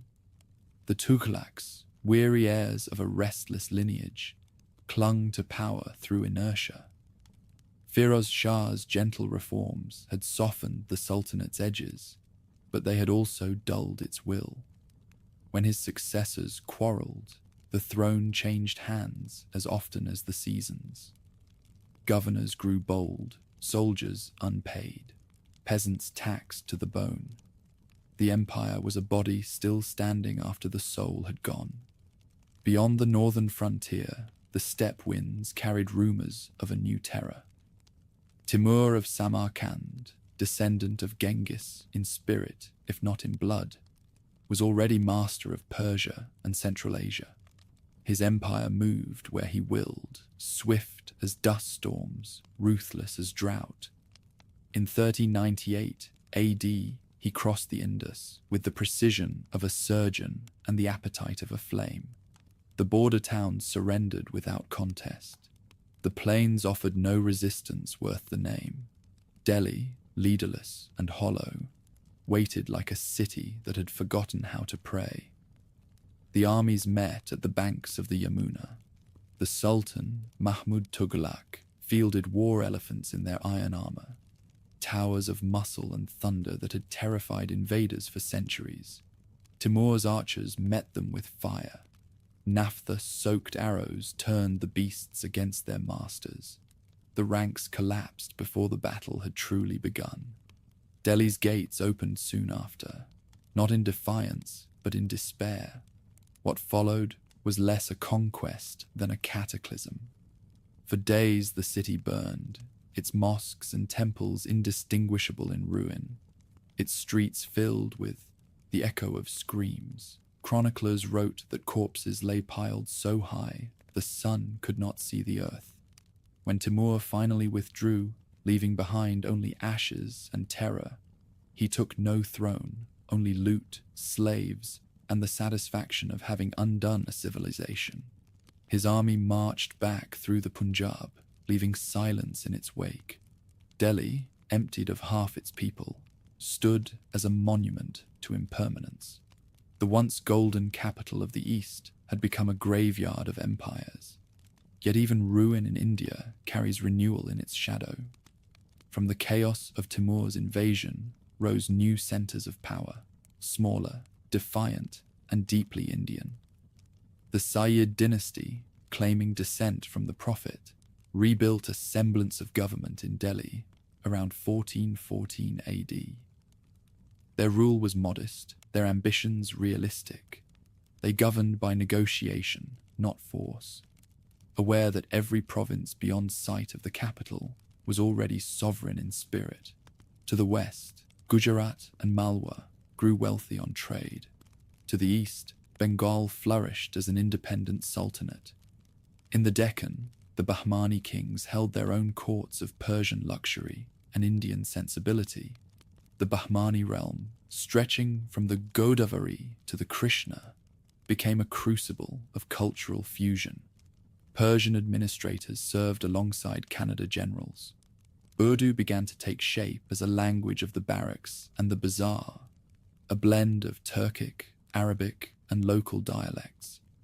Its poetry, rhythmic and direct, carried the voice of soldiers and merchants alike. The Deccan mosques bore domes that echoed Samarkand yet were carved by hands that had built Hindu shrines. India was learning, once again, to turn invasion into invention. In the north, the Sayyids yielded to the Lodis, an Afghan clan whose vigor restored momentary stability. Bahlul Lodi reunited parts of the Punjab and Doab, balancing tribal pride with bureaucratic discipline. His son, Sikandar, expanded the realm and made Delhi breathe again, commissioning gardens, schools, and mosques where weeds had grown. Under his reign, the capital regained its hum of commerce, though the shadow of past devastation lingered in the corners of every marketplace. But the Lodis, like every dynasty before them, could not escape the rhythm of fragmentation. Court factions festered, governors nursed grudges, ambition outgrew allegiance. In the west, the Rajput confederacies rose again, proud as ever, carving independence from neglect. In the east, Bengal remained apart, its rivers carrying more trade than loyalty. The Afghan aristocracy that filled the Lodi court distrusted the Persian scribes who managed its administration. Beneath the outward calm, Delhi's foundation was once again cracking. The Sultanate that had once feared the Mongols from beyond the mountains now faced their heirs from within. Far to the northwest, a new power was forming. a dynasty descended from both Timur and Genghis Khan, tempered by Persian culture and Central Asian discipline. Its young leader, Zahir-ud-Din Muhammad Babur, ruled the small kingdom of Fergana and dreamed larger than his inheritance. Driven from Samarkand, he turned his gaze eastward, toward the rich but divided plains of Hindustan. His letters speak of longing, not merely for conquest, but for restoration, the sense that he would claim a land that had once belonged to his blood. In 1526 AD, Babur crossed the Khyber with a force scarcely 20,000 strong. Infantry, artillery, and the strange thunder of cannons new to the Indian battlefield.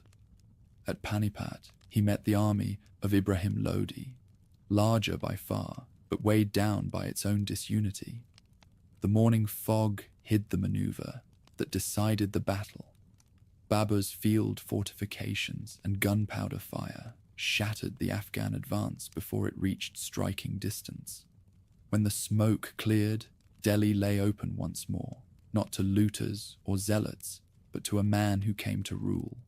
The age of the sultans had ended in the thunder of a new weapon and the arrival of a new idea. The Delhi Sultanate had lasted 3 centuries, longer than most empires survive, but its legacy outlived its rule.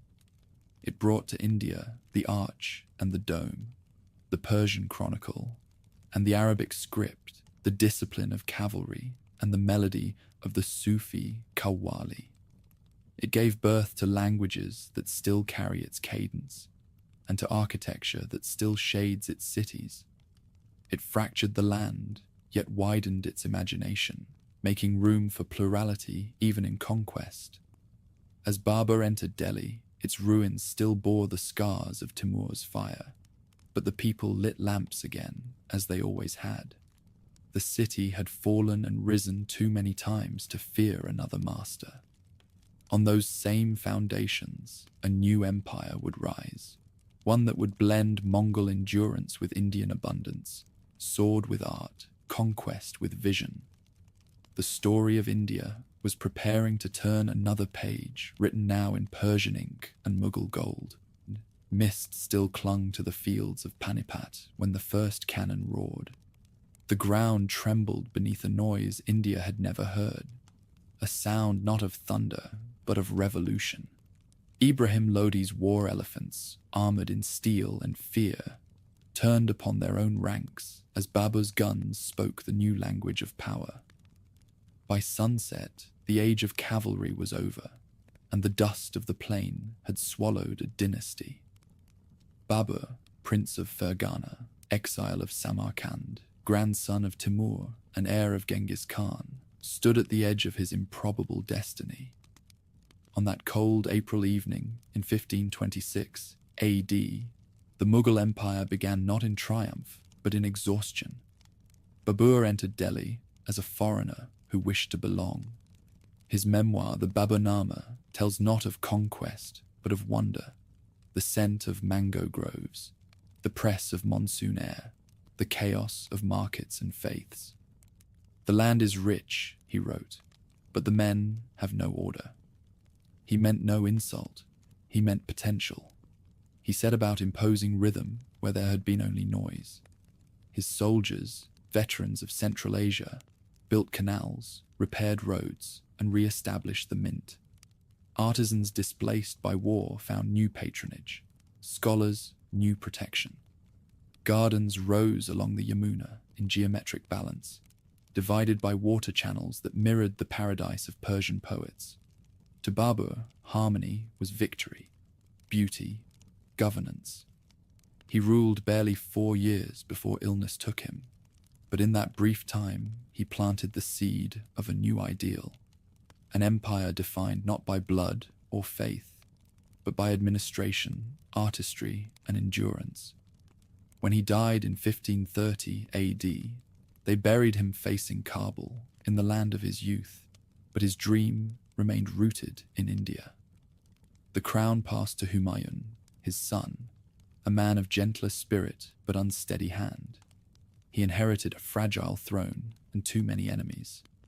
The Afghan warlord Sher Shah Suri rose against him, a soldier of peasant birth who believed order could be built from precision. Humayun fled across the desert, the dust of Sind clinging to his robes as exile replaced royalty. But Sher Shah proved the worth of the empire he stole. His 5 years of rule reshaped India's arteries. The Grand Trunk Road, running from Bengal to the Khyber, linked towns with milestones and rest houses. Uniform coinage stabilized trade. Taxation became a science rather than extortion. His empire ended with his death, but his model endured. Even his rival's son would one day rule by his methods.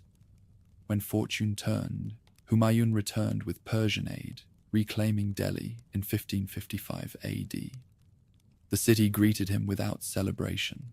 Within months, he slipped on the marble steps of his library, struck his head, and died with a book in his hands.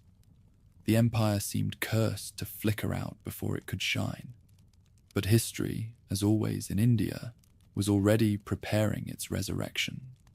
The boy who inherited the throne was 13 years old, Akbar, son of Humayun, grandson of Babur. Around him, courtiers schemed, and kingdoms tested the empire's weakness. His regent, Bairam Khan, fought with the ferocity of desperation, defeating the Afghan forces at a second battle of Panipat. When Akbar came of age, he dismissed his guardian with honor, unwilling to rule from another man's shadow. At 16, he was master of a realm that existed only on parchment. By 40, he would command a subcontinent. Akbar's genius was not sudden. It unfolded like strategy itself. He conquered with patience, absorbing territories one by one, not raising them, but integrating them. Gujarat's harbors brought him the sea. Bengal's deltas fed his granaries. Kashmir's valleys became his gardens. He surrounded himself with men of skill rather than lineage.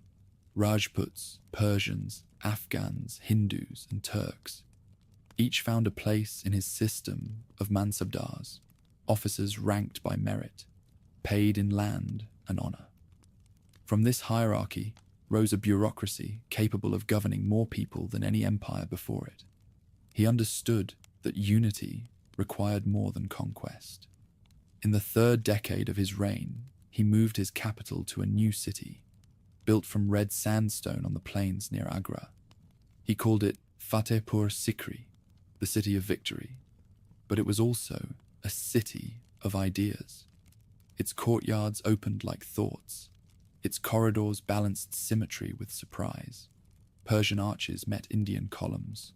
Domes rested upon chhatris, and every facade reflected both Central Asia and Hindustan. At its heart stood the Diwan-i-Khas, the hall of private audience, where Akbar would sit upon a circular platform supported by a single pillar, carved with the symbols of every creed.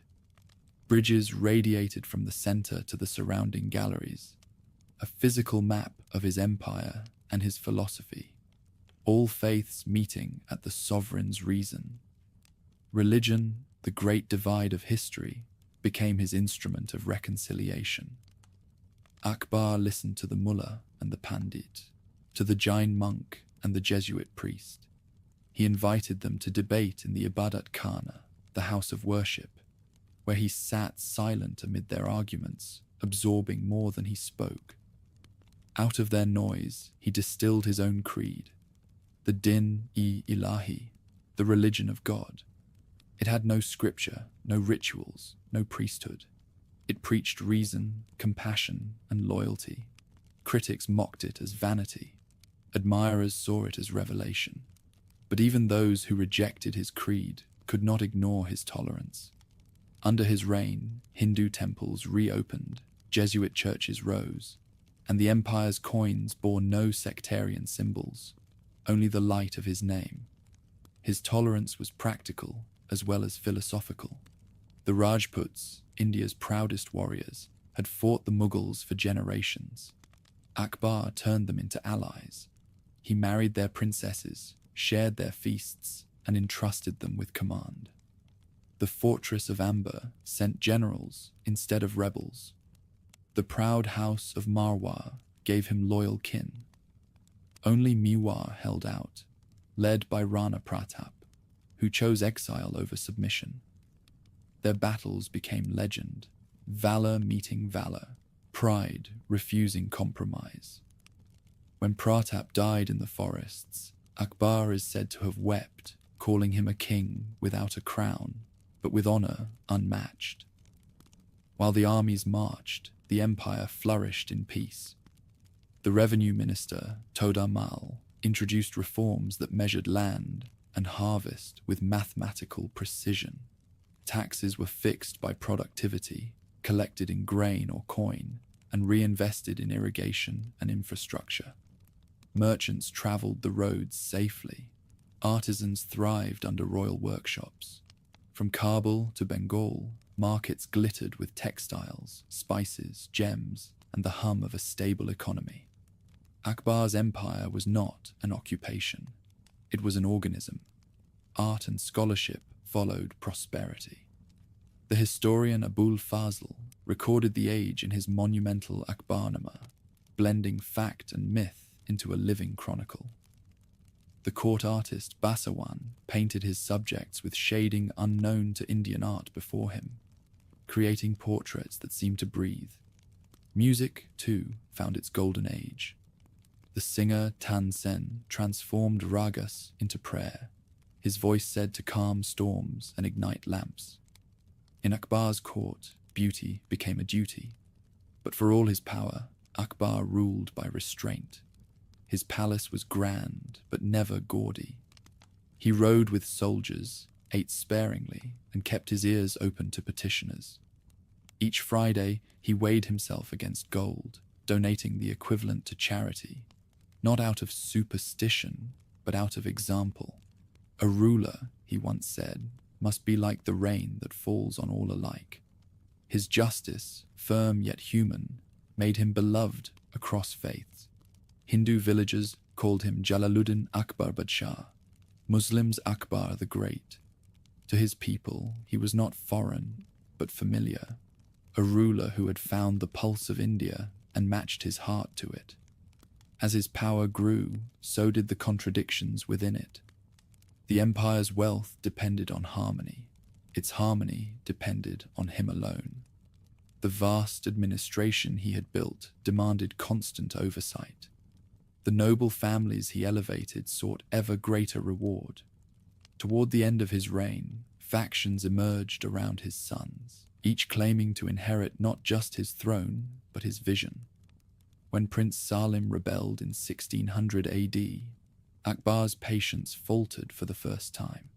Yet he forgave him, as fathers do, and restored him to favor before his death. In the autumn of 1605 AD, the emperor who had united more than 50 million souls lay dying in his fortress at Agra. The courtiers recited prayers in Persian and Sanskrit alike, unsure which language heaven preferred. Outside, the Yamuna flowed past the gardens he had planted, silent witness to his legacy. When the last breath left him, India paused. The empire he had built was not merely a kingdom of walls and coins. It was a civilization of coexistence. Akbar had found what neither conquerors nor saints before him had achieved, a way for the many to live as one without ceasing to be many. In his wake came his son, Jahangir, whose reign would celebrate beauty but struggle with indulgence, whose love for art and for one woman would define an age. The Mughal world was at its zenith, radiant and whole. Yet beneath that radiance, time was already stirring the first hints of decay. For no empire, however enlightened, can outlive the perfection of its own balance. When Akbar died, the empire mourned like a man who has lost his reason. For half a century, he had been both ruler and conscience. Now, the machine he built would have to move without its mind. Into that silence stepped his son, Prince Salim, crowned Jahangir, conqueror of the world. The name sounded like ambition, but the man behind it longed more for beauty than dominion. Where his father had sought order, Jahangir sought perfection. Where Akbar had preached harmony, Jahangir practiced indulgence. The empire entered its age of refinement, when power became an art, and art became a way of ruling. He took the throne in Agra beneath the stars of 1605 AD, surrounded by courtiers who bowed as much to his inheritance as to his person. Yet Jahangir was no weak shadow of his father. His justice, if occasionally whimsical, was famed for its immediacy. He hung a golden chain from the walls of his palace, attached to a bell that any subject might ring to seek redress. Behind that gesture lay genuine curiosity about the world. His memoir, the Tuzuk-i Jahangiri, reads like a naturalist's journal. He describes the flight of birds, the color of gems, the taste of strange wines, the habits of men. The court that gathered around him gleamed like a mirror, reflecting two civilizations. Persian miniature painters refined their craft under his gaze, perfecting the subtle realism that would define Mughal art. Abul Hassan, Mansur, and Bichitra captured emperors, saints, and animals with equal reverence. To Jahangir, the artist's brush was a means of worship. To his empire, it became a record of abundance. But behind the soft air of his reign moved a sharper mind, Nur Jahan, his 20th and most formidable wife. She entered his life as a widow of noble Persian birth and transformed it entirely. Intelligent, ambitious, and possessed of a poise that bent courtiers without raising her voice, she became the empire's co-ruler in all but name. Edicts bore her seal, coins carried her title. She designed gardens, sponsored trade, and mediated politics with elegance sharper than any sword. Under her guidance, the Mughal court achieved its peak of grace, blending power and poetry into the same gesture. Yet the ease of Delhi hid unrest at its edges. The Deccan simmered with rebellion. Afghan warlords tested the empire's borders, and the Portuguese held the western seas with arrogance. Jahangir relied increasingly on his generals and his heir, Prince Khurram, later known as Shah Jahan. But the transition from father to son was never smooth in the house of Timur. When Jahangir died in 1627 AD, the succession again ran with blood. Khurram emerged victorious, sealing both the throne and his legend. Under Shah Jahan, the Mughal Empire reached the summit of its aesthetic and political power. If Akbar was the architect of unity and Jahangir the patron of art, Shah Jahan was their culmination, the ruler who turned empire into perfection. From his capital at Agra, he commanded lands that stretched from Kandahar to the Godavari, from Kabul to Bengal. The revenue of his dominion surpassed the treasuries of Europe combined.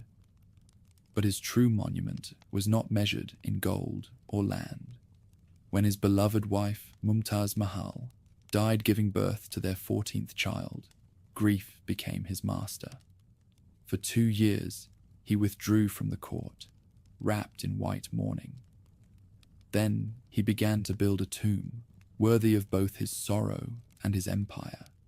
On the banks of the Yamuna rose the Taj Mahal, a miracle of marble and proportion. 20,000 artisans worked under his supervision. Architects from Persia, Turkey, and India combined their genius into a single design. The dome floated like a moon upon earth, its reflection shimmering in the long pool before it.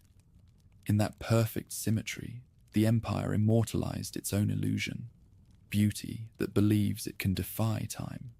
While his builders carved eternity from stone, his administrators carved order from chaos.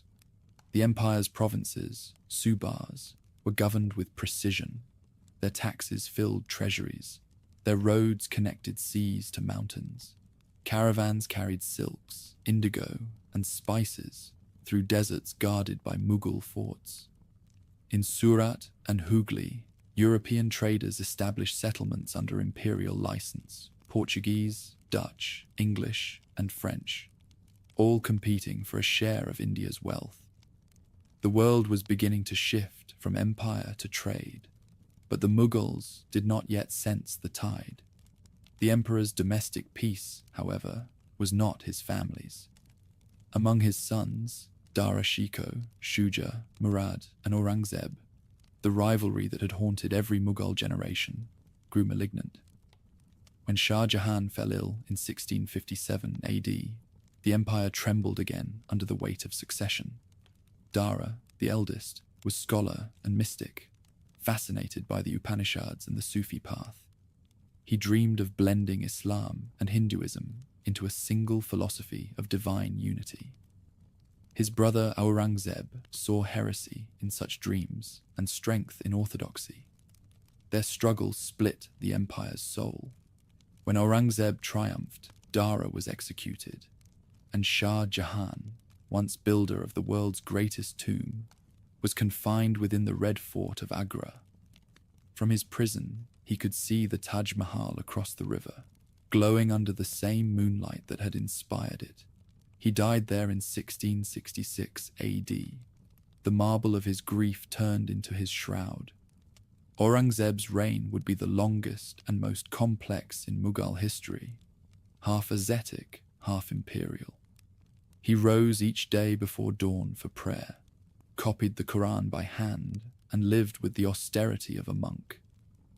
Yet he ruled an empire so vast that its administration alone would have humbled lesser men. At its height, his dominion encompassed nearly the entire subcontinent, save for the far south. His armies marched relentlessly.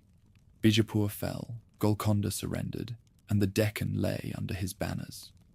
For a time, it seemed the Mughals had achieved the impossible: total control. But control is not peace. The emperor's piety hardened into policy. The music that had filled his forefathers' courts was silenced. Artists sought patrons elsewhere. Temples destroyed in war were not rebuilt. Non-Muslim nobles lost favor. Though he reinstated taxes on Hindus that Akbar had abolished, his intent was administrative, not vindictive. But perception breeds resentment faster than decree. The Rajputs of Marwar rebelled. In the Deccan, the Marathas rose under a warrior named Shivaji, whose courage and cunning turned mountain passes into fortresses. Against him, Mughal discipline found its match in local genius. For years the struggle raged, siege after siege, treaty after betrayal. Aurangzeb's armies captured Shivaji's son, burned villages, built new forts, but victory brought no rest. The empire expanded, yet its treasury drained. Its soldiers aged in endless campaigns. The emperor, now an old man surrounded by maps and letters, began to understand what he had gained and what he had lost. "I have conquered the world," he wrote in his final years, "but not myself." The empire that had once celebrated synthesis was now exhausted by singularity. Trade routes shifted toward the coasts, where Europeans grew bolder behind their fort walls. Persian and Afghan nobles quarreled at court.